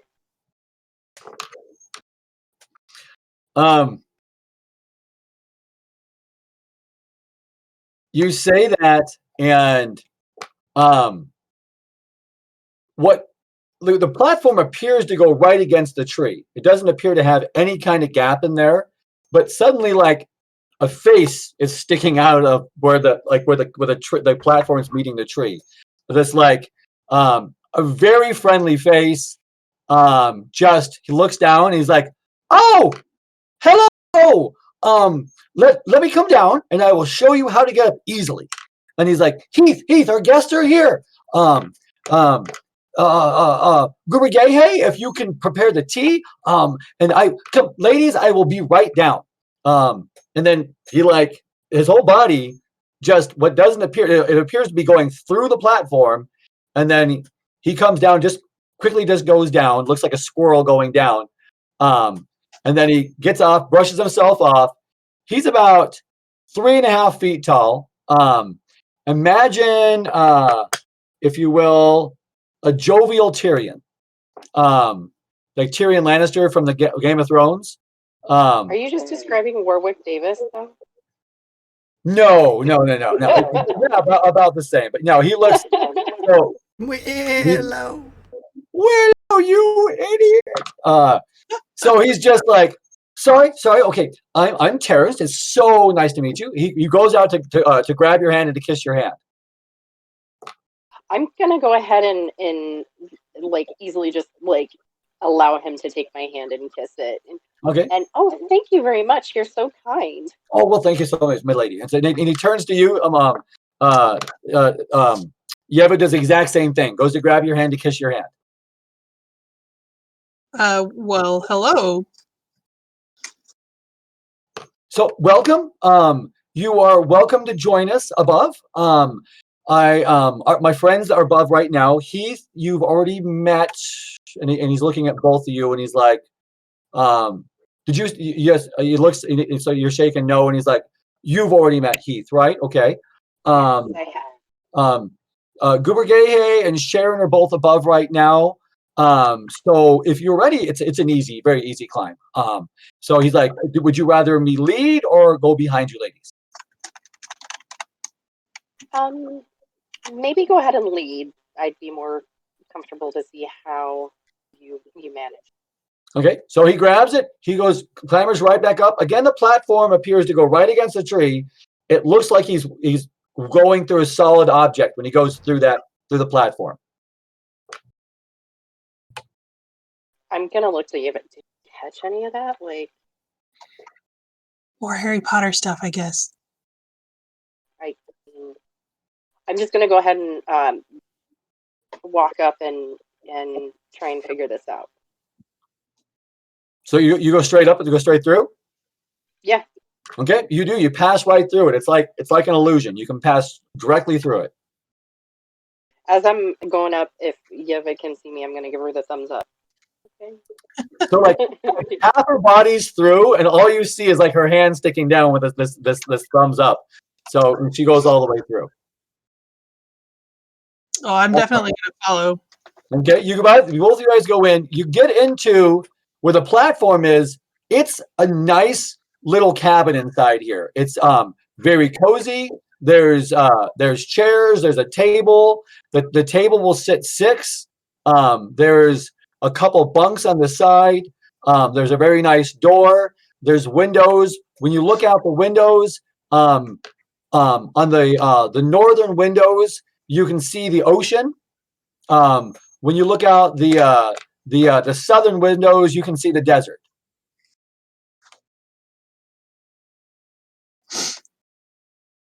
You think that's real? Or do you think it's like a painting? I mean, if this tree cabin is any kind of indication, I'm guessing. I need both of you guys to roll perception and alertness. Difficulty is 8.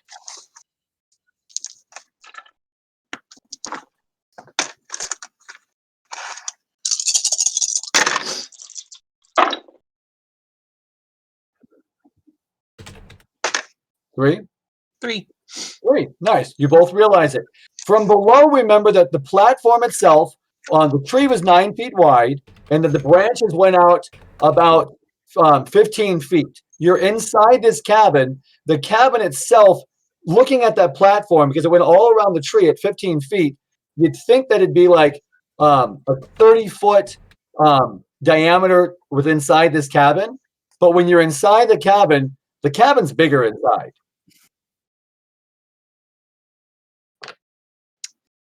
Wow. Oh, this place is really something. And there's no tree going to the center of it. It's just cabin. And where you come up to the floor, it's just floor now. You can stand, you can like tap your toe and it's solid there where you just came through. Yeah, I'm definitely tapping on the floor. Yeah, it's solid. How do we get out? How do we get back? Are you asking Montana or are you asking them? Montana. I'm just gonna my eyes are gonna widen and.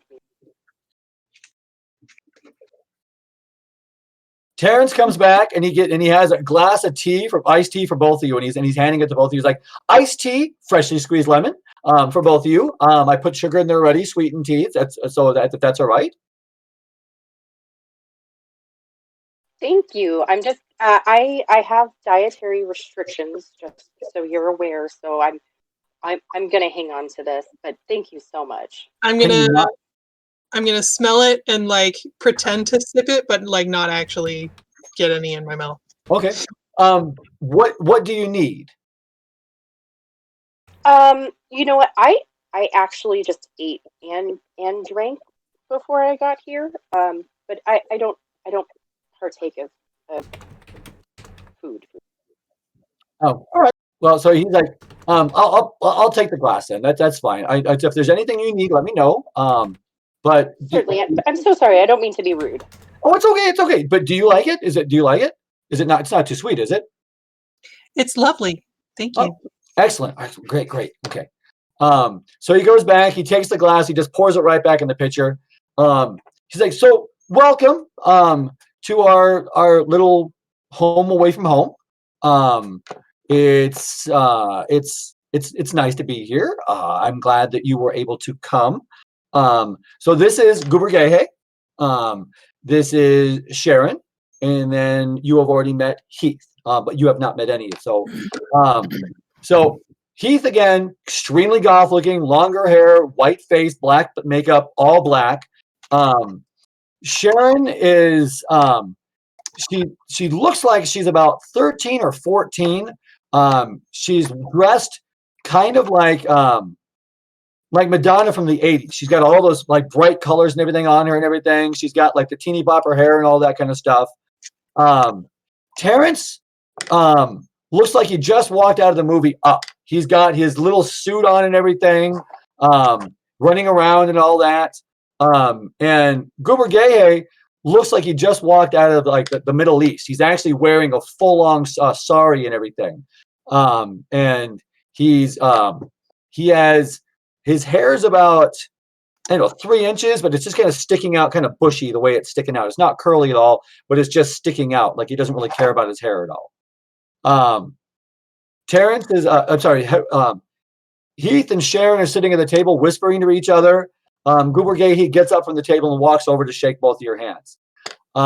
He has a strong Middle Eastern accent, and I'm not even going to try to do it, but he's like, it is so nice to meet you. It is so nice to meet you. Welcome to our abode. Thank you for having us. We sincerely appreciate the invitation.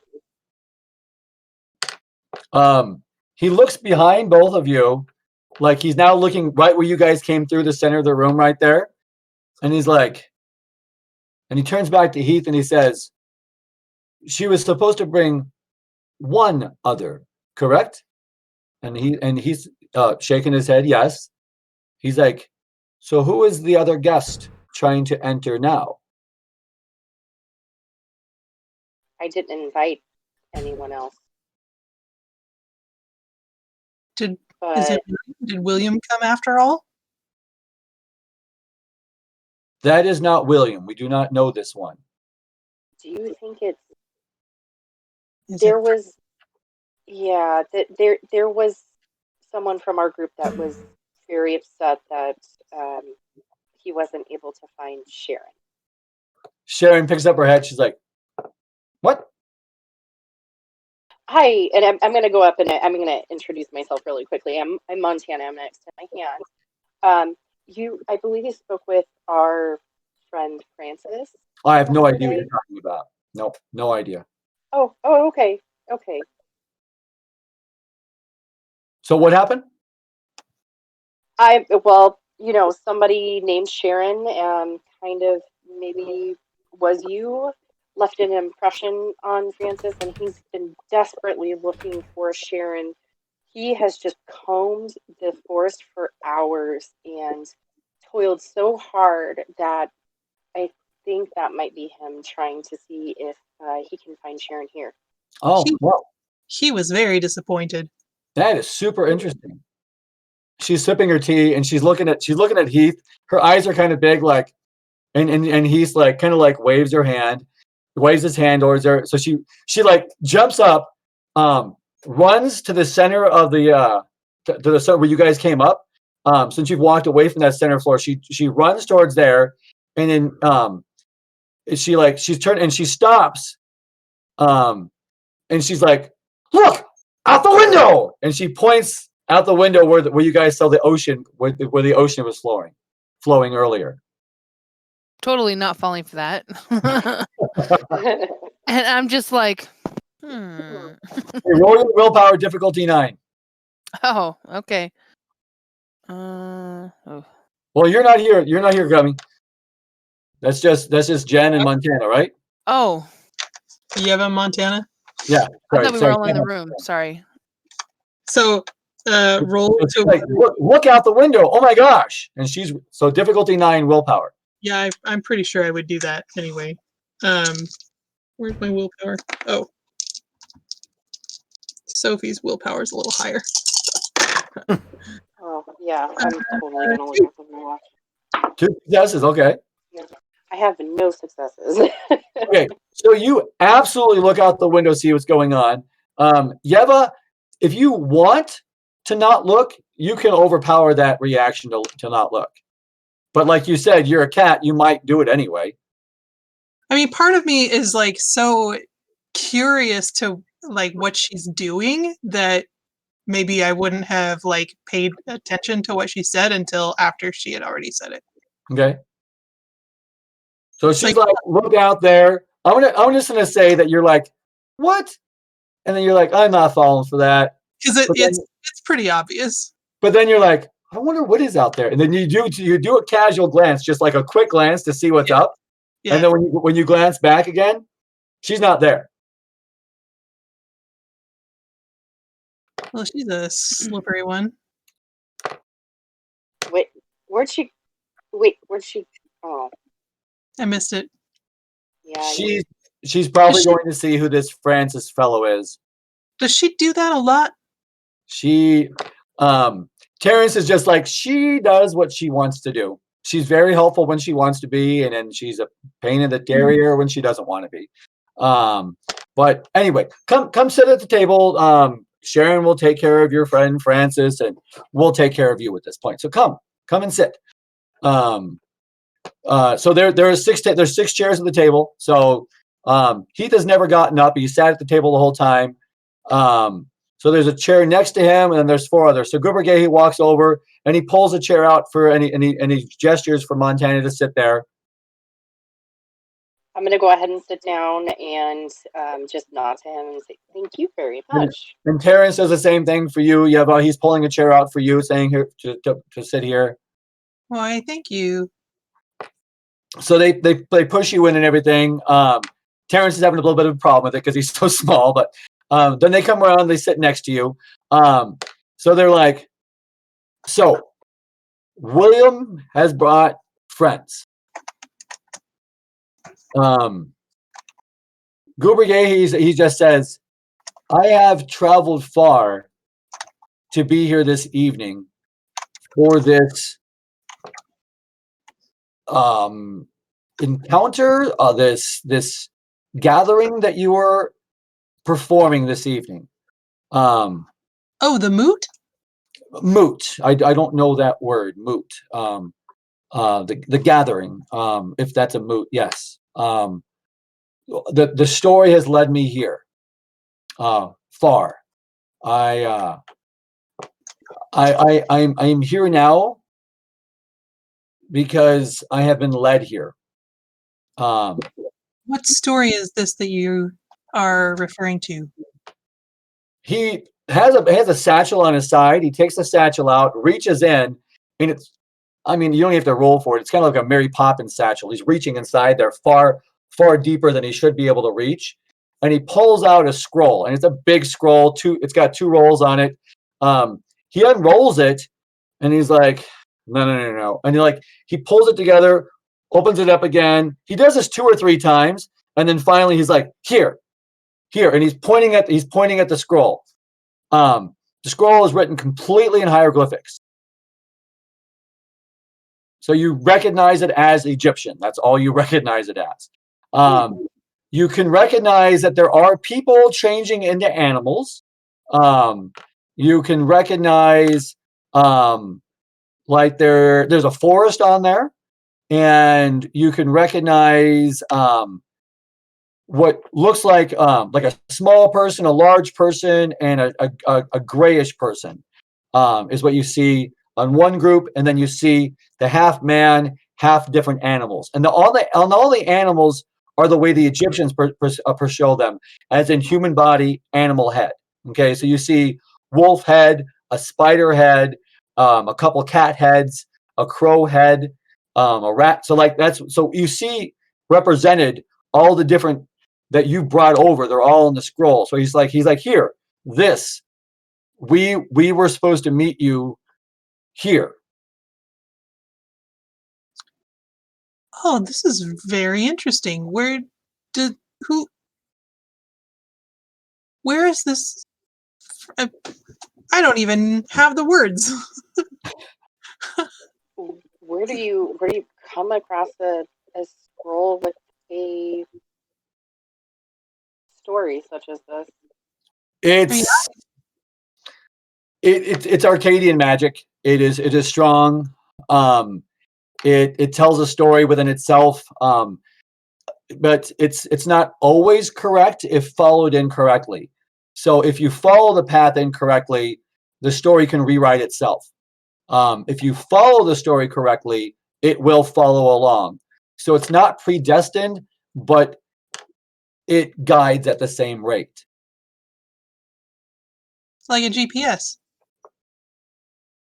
No. More like a Fey Wikipedia. So what are you meant to do at the moot? If you don't mind me asking. We need to present ourselves at the moot to see where our groups are coming together and how we can help you at this point and where you're supposed to go. He rolls back the scroll a little bit, and he's like, you've come from around the world. And you can see like what roughly represents Japan. What roughly represents China.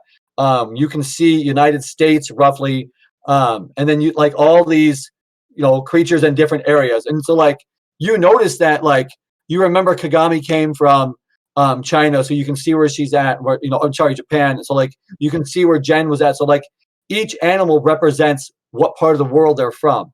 He's like, you've traveled together to come here to start a new story.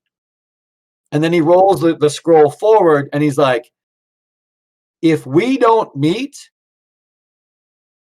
it's blank. And I don't know what happens next. And I don't like that.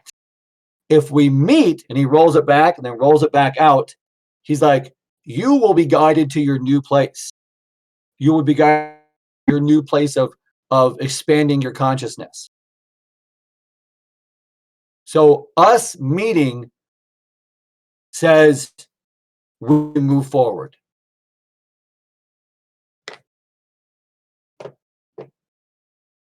That sounds logical and mystical. Does that make sense? It does. I can't give you more answers than that.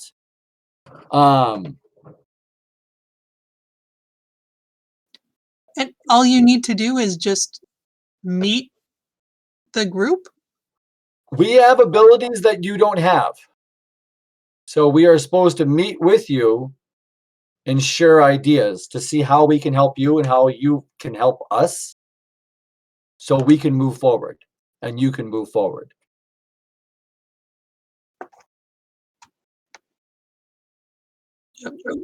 Okay. I have Does that no objection to that. Yeah. sound okay to you? William said for us to tell you that he's there, and I don't. I would much rather have a story than not have a story. While you're talking, Sharon is crawling back through the floor at this point. She gets out, she's standing on the floor, and Francis is standing next to her, and he looks really sheepish, like he's embarrassed he's standing there.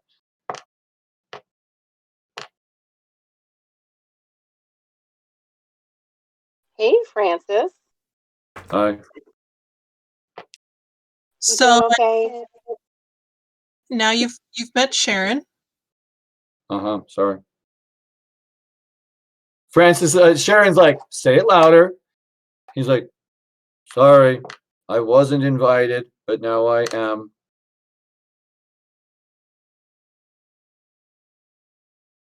I'm just gonna look to Terrence and Goober and just see how they take this.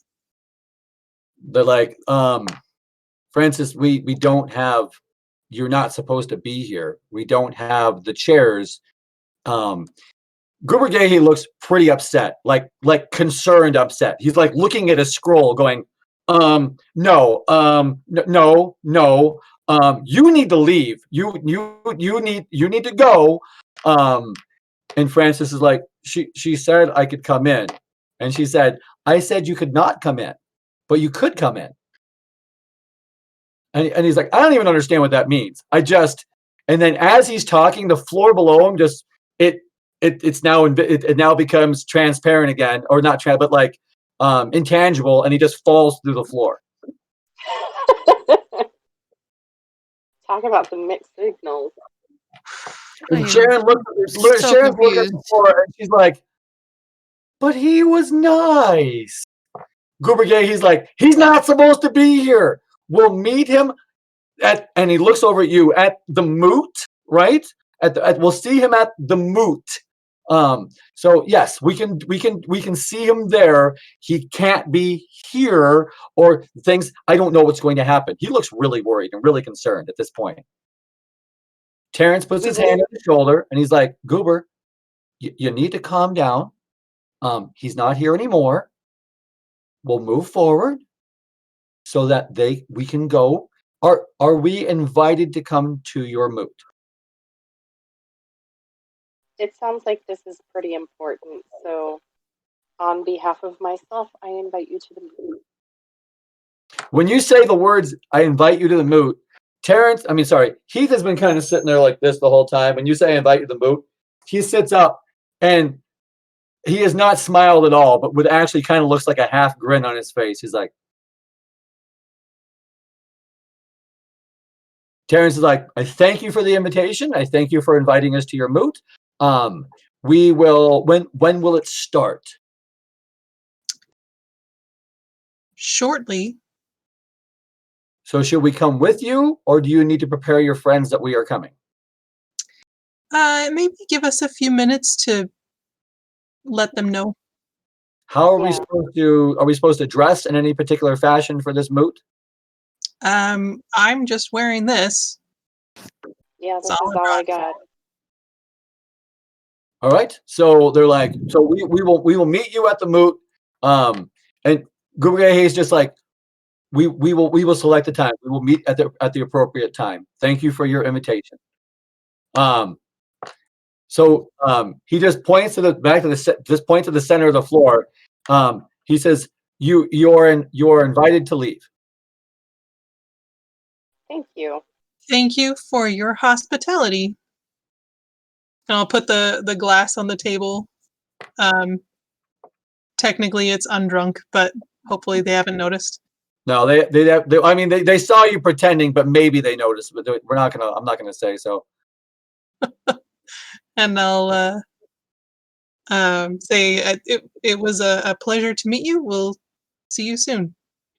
Excellent. So be careful walking to the exit hole because you're not familiar with where exactly the perimeter is. I suggest either toe tapping or using your fingers to find out where the perimeter is, so you don't fall through the floor the way your friend did. Okay then. I'll go first this time because I'm really excited about this tree. I might just show off a little bit jumping down out of it. Okay, so you go to the center of the room. Again, there's no tree here. It's just like, and it doesn't look like there's anything there. As you approach, you do notice that there is like a 5-foot hole. As you what would be a 5-foot. So you tap and then it's there. So you could, if you want, you could just jump through it, or you can like use your toe to try to find where the tree is on the other side. I'll just jump down. Okay, so Montana, you just see her. She like just doop boop. So she just kind of like disappears the same way Francis did. Overachiever. I'm gonna go ahead and I'll gingerly like make my way out to the center of the room and like do the toe tap and just be as ladylike as possible trying to get down. Okay. And give a little wave. Roll your willpower. Difficulty is 10.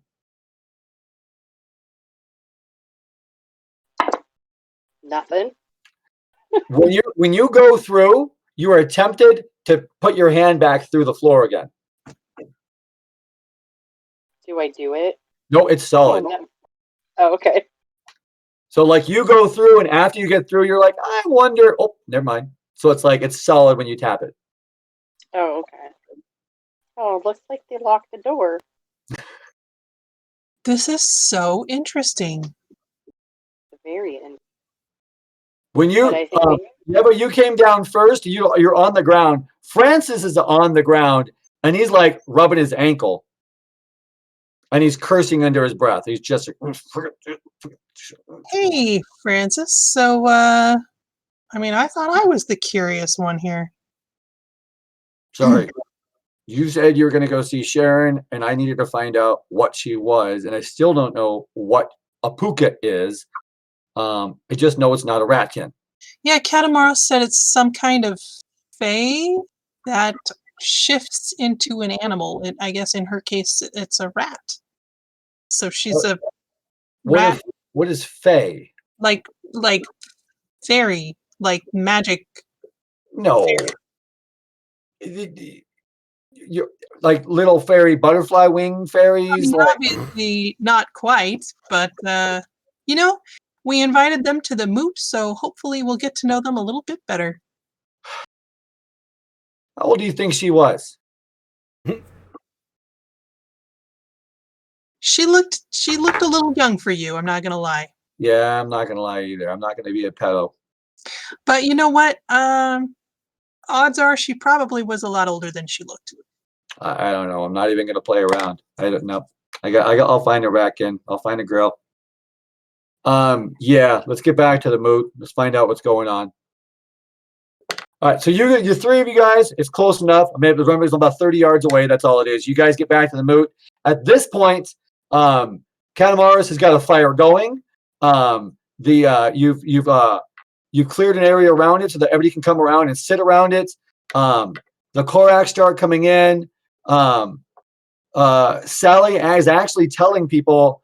She gets more of an authoritative voice to her at this point. So, like, Sally's actually told Kagami and Jen, you two sit here. So that she's telling you guys to sit next to each other. And then there are, 4, 8, there was 12 Koraks. So it goes, Kagami and Jen are sitting together. Then we have 3 Koraks sit down. We have the 2 gurus sit together. 3 Koraks sit down. William and Kanemaros are directed to sit on the north side. 3 more Koraks. And it's very clear where Yeva and Francis and Montana are supposed to sit on this circle. When you approach it, you see them all sitting. There's like an opening where the 3 of you are supposed to sit. You walk into the cairn. Sally sees you. She's like, "Excellent. Everyone is here. We may begin. Please come have a seat." I'm gonna hold up a finger to her and go to where William and Catamaros are, and just say, "So, we invited these others. There's some kind of prophecy or story or something that they are supposed to help us with, and they really want to meet us."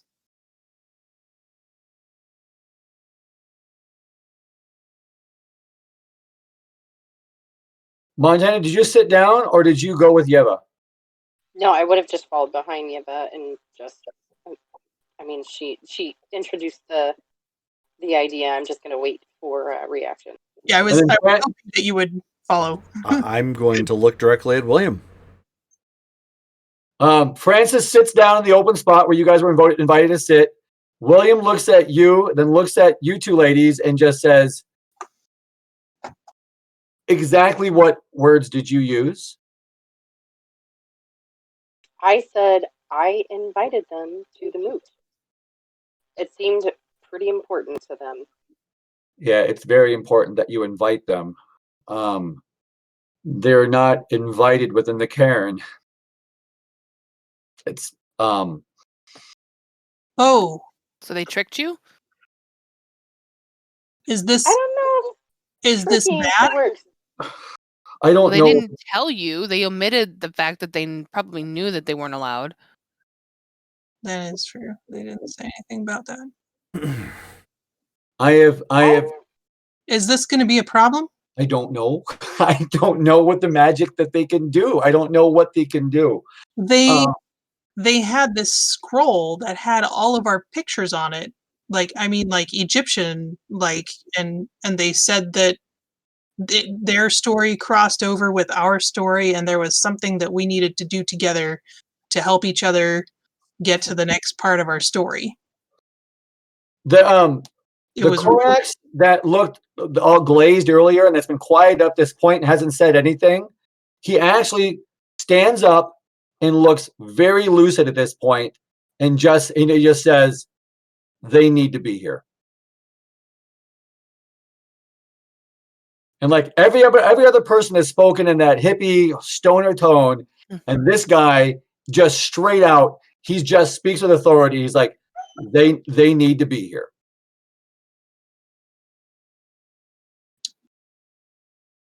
And Sally looks at him and says, "Dude, chill." Because he acted serious for once. Yeah, well, no, this is the only guy that talks seriously out of their group. Everybody else talks like, but this guy's like, he's like, Sally, you know the way. They need to be here. William, they have odd magic. They do. But if they are invited, they will not attack unless provoked. Sorry, out of character. Who is it that's speaking? There was a guy that looked half stoned that never spoke the whole time. Oh, so he never introduced his name anyway. So okay. They never said his name. Yeah, half speaks for Gaia. Do we need to set a place for them to sit? He looks to Sally and he's like, they should not sit together. Put them at the compass points. The north, south, east, west. And Sally's like, all right, let's make it happen.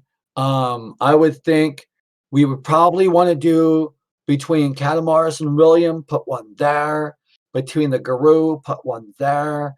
Over here between Jan and Kagami, we're going to put one there. And then balance it out. We'll put one between the ladies and Francis over here. And that would balance out the spokes of the compass. And he's like, make it happen. And he's just dead on teacher voice, just, and she's just, all right, dude, chill. Okay, I got it. Kagami's gonna kind of raise her hand. I'm sorry, who are you? I am the Korax version of a Galliard. So that's your name? I appreciate that, but what is your name? My name, I will not give my name this evening because the story of the moot is not of me. I am the narrator of the moot. Okay. Again, I appreciate that. I was just wondering who you were. You may call me Galliard if you wish. So I'll call you by what you are. Okay. And Sally's like, it's okay. He's only like this when he's in charge. Well, at least somebody is. I'm going to pop chicken nuggets. Protein. So Sally is directing people, move back. So there's an open spot for each person at that point. And then she's like, she looks to you, to Yeva and Matana, and she's like, all right, you need to come sit before they get here so that it's clear where they're supposed to sit. I'm going to go ahead and make my way to sit. Yeah, same. Yeah, so when are they getting here? At the appointed time, is what he said. At the appointed time. Okay, all right. I don't know what the hell that means, but all right. At the appointed time. Dude, when they get in here? And he's like, no. And when he says that, they actually walk through the clearing. So they just kind of like appear out of the darkness. They don't like teleport, but they just appear out of the darkness so you can see them well lit at this point. All four of them have changed. Grubergay is now he's wearing a sari still, but he's wearing like a formal sari. So like it looks like, like if he was going to be a president kind of thing. It's very nice silk and everything.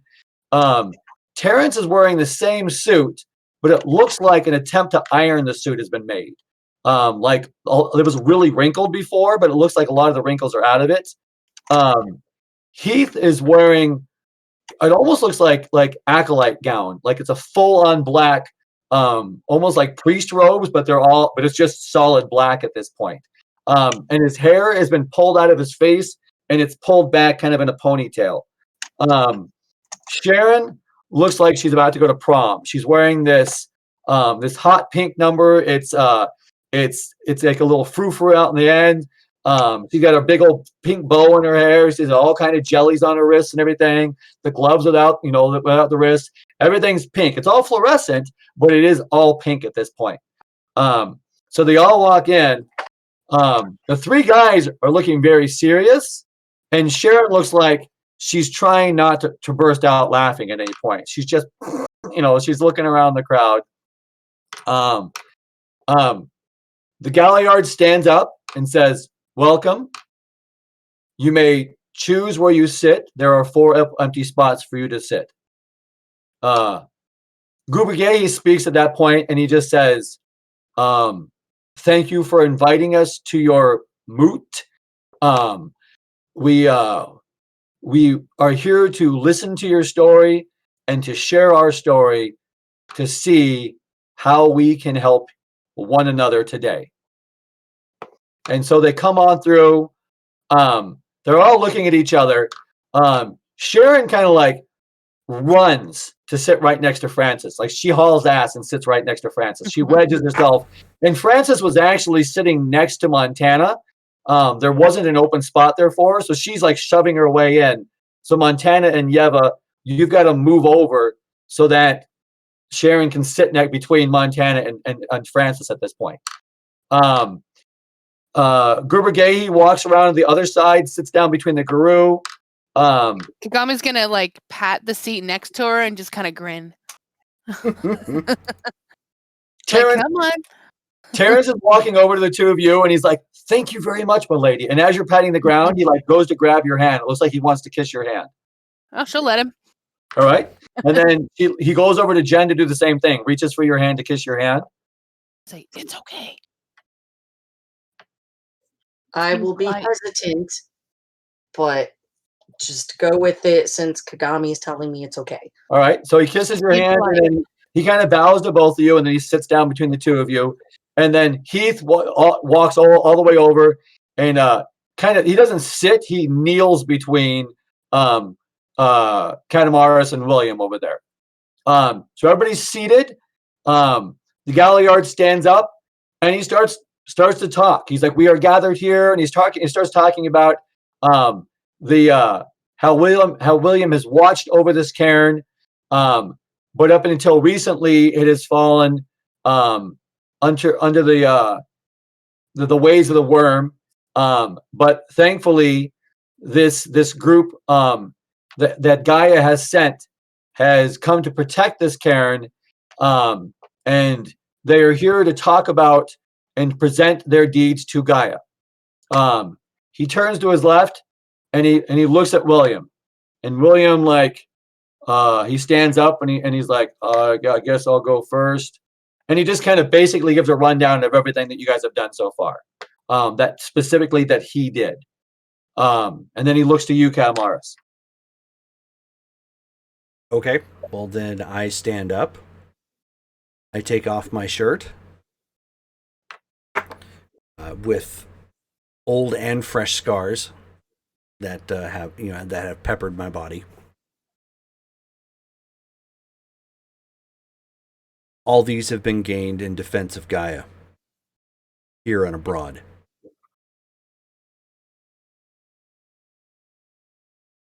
Okay, and then you sit back down again, or? Mm-hmm. Okay, so you sit back down. Next person in line is Francis. Francis is looking around, and he's like, I got to be honest, I wasn't part of the battle. On the way here, I did help a little bit in the caves.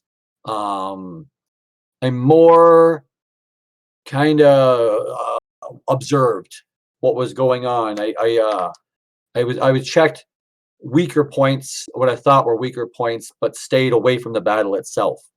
And he kind of looks really embarrassed and sits back down again. That means Yeva, you're next. I guess then I'll stand up and talk about my calling to follow the secrets and protect Gaia, and my journey to this point. How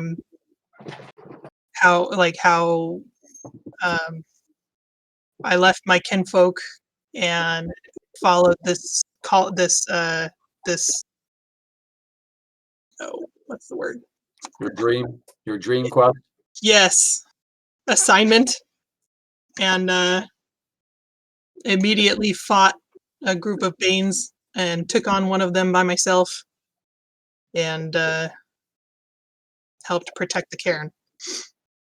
All right. Then you have a seat. Montana, you're next. Montana's just gonna kind of be somewhat confused because this isn't something that she is entirely comfortable with. It's not her jam. But she's gonna get up and like straighten out her skirt and, well, I fashioned my strongest gossamer lace work in defense of this, and then I'm just. And when you say that, like everybody kind of like, not everybody, quite a few eyes look back towards where your web is because it's still there. All right. That brings us to Kagami's next. When Kagami hears like it's her turn, she kind of leans down and picks up like 2 of her sketchbooks that she's filled up, and she's like, I could sit here and tell you what happened, but let me just show you. So she gets out her sketchbooks and she literally just like shows through like her pages of events that have happened to her, like her storyline, and then the people that she's met and observed, and she's just basically telling her story as up until the point she came here today, because that's how she has it let out in her sketchbook. Awesome. Okay. So that brings Almost us like a showmanship version of it, well, like storyteller. cool. You've got pictures and everything. So awesome. Okay. Jen, that brings you. I have been selected for this, the formation of this Beast Court, and I have followed the journey to be able to come here. I have proven my worth to a Beast Court member. I've demonstrated my abilities in the dojo in preparation for coming here, defeating multiple challengers. Though I didn't fight the Bane, I was here to protect a weaker member who was vulnerable, in order to protect the cairn, though I did not fight directly, as they were already defeated before coming here. But I was willing to be here, with very few of us able to fight in order to protect our weaker members. Kagami Sean's gonna wave that. opens to that page in the sketchbook and just shows it to people. Right. Out of character, who was the one that actually killed the caterpillar-y thingy, whatever that thing was in the cave? I don't remember. Centipede? What was it? Do you remember? You didn't actually kill the centipede thing. Lin Don cast something at it and it went back into the hole it came from. Okay. I couldn't remember. Will come Like, out how no that- more. yeah. What? Come What'll on, come what? out no more? Come out no more. What will come out no more? All right. So he comes to the first guru. The first guru stands up and he looks like cocky as shit. And he just lets out this huge howl. He's like, woo! And everybody looks at him like, what the hell are you doing? And he looks at the group like, that's expected. And then he's like, I have battled for Gaia. I have killed the Bane. I am Kanza. I am here today to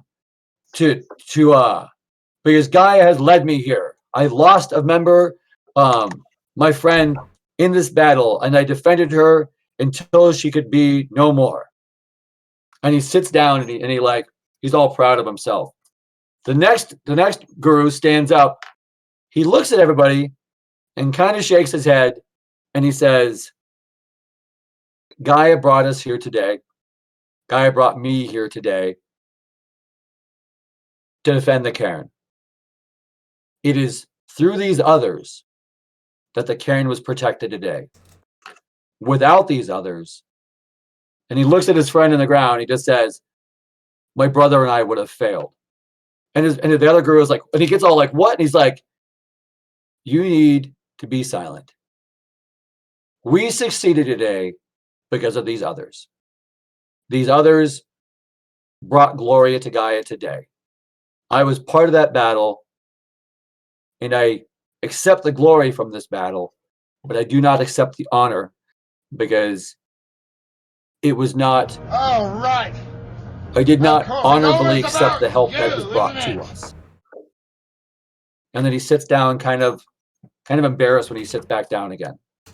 The Galliard doesn't stand, but he looks at the group and he's like, all of this is true. You have spoken truths tonight. You have spoken truths to Gaia. Together, we have brought glory to Gaia. We have brought honor.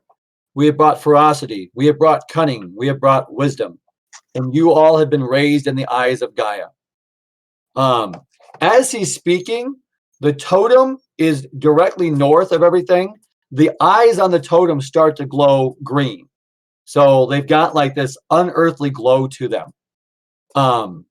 And he's speaking, and it's like it's off to his left, and he's just like, and he goes, and he sees it, and he says, the crow spirit is here with us now and sees what we have done. So Gaia, I ask that you take this renown and make it a part of those who are here today.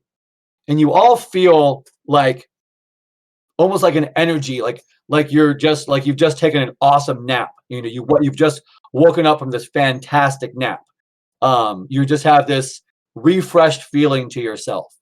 And you all feel it. You can look across, you know, the circle at each other, and you can see that each other feels it. So like you're just imbued with this energy, and you feel yourself just healthy, you know. And he the Galliard just says at that point, he goes, with this, we will sing a song of Gaia. And so to repeat after me. And he kind of sings like a round robin kind of song. Like he'll say a few words and then you'll repeat it after him so that it kind of goes. And after enough people are saying it, it gets into chant. I'm not going to say the whole chant because it's just embarrassing. So feels like summer camp. Yeah, but he says this chant, and there's power in the chant in and of itself. You actually notice that your four Fae friends are part of the chant. They're saying the chant with them. So the mood continues. It's exciting at this point. You feel the energy.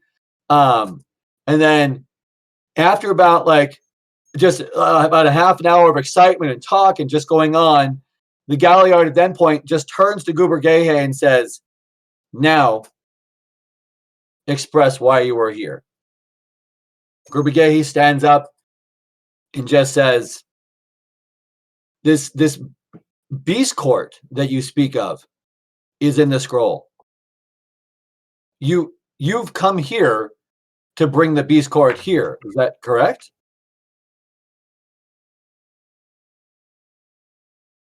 Jen, he's asking you. Oh, you're muted. Yeah. Yes, that is what we have been tasked to do, is to form a beast court here. My grandfather is part of the one in the east. We are to bring one here in the west.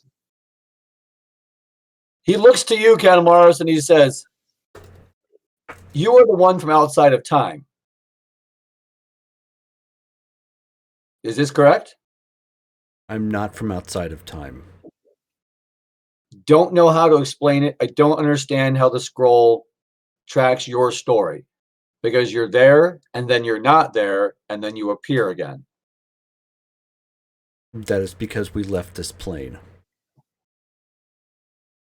We would call it the deep dreaming. Is it the deep umbra or pocket umbra realm, or? It is what is referred to as a deep umbral realm. All right. I understand. So you were outside of our reality, not outside of our time. That is correct. Although time does pass differently. That's, as you would say, splitting hairs.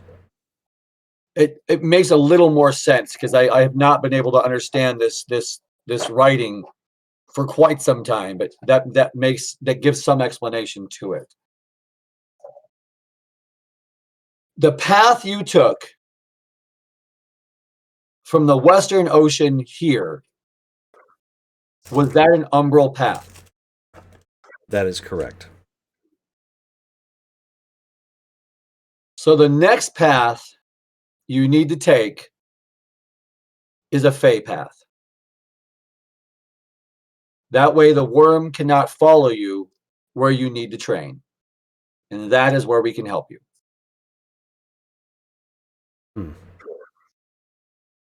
Are you coming with us?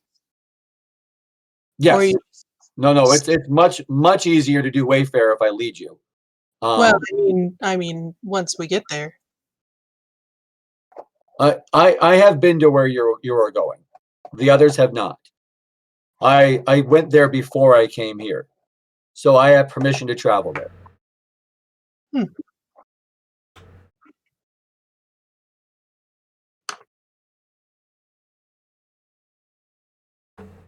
He looks at everybody and he says, he looks at Galliard and just says, "Is this moot done?" Galliard he looks at the group and says, the moot can be and now it's just simply a celebration. They can stay as long as they wish. I would recommend for your journey to leave in the morning. Grubergay says, I can accept this. Would all of you accept taking my lead to your next destination in the morning?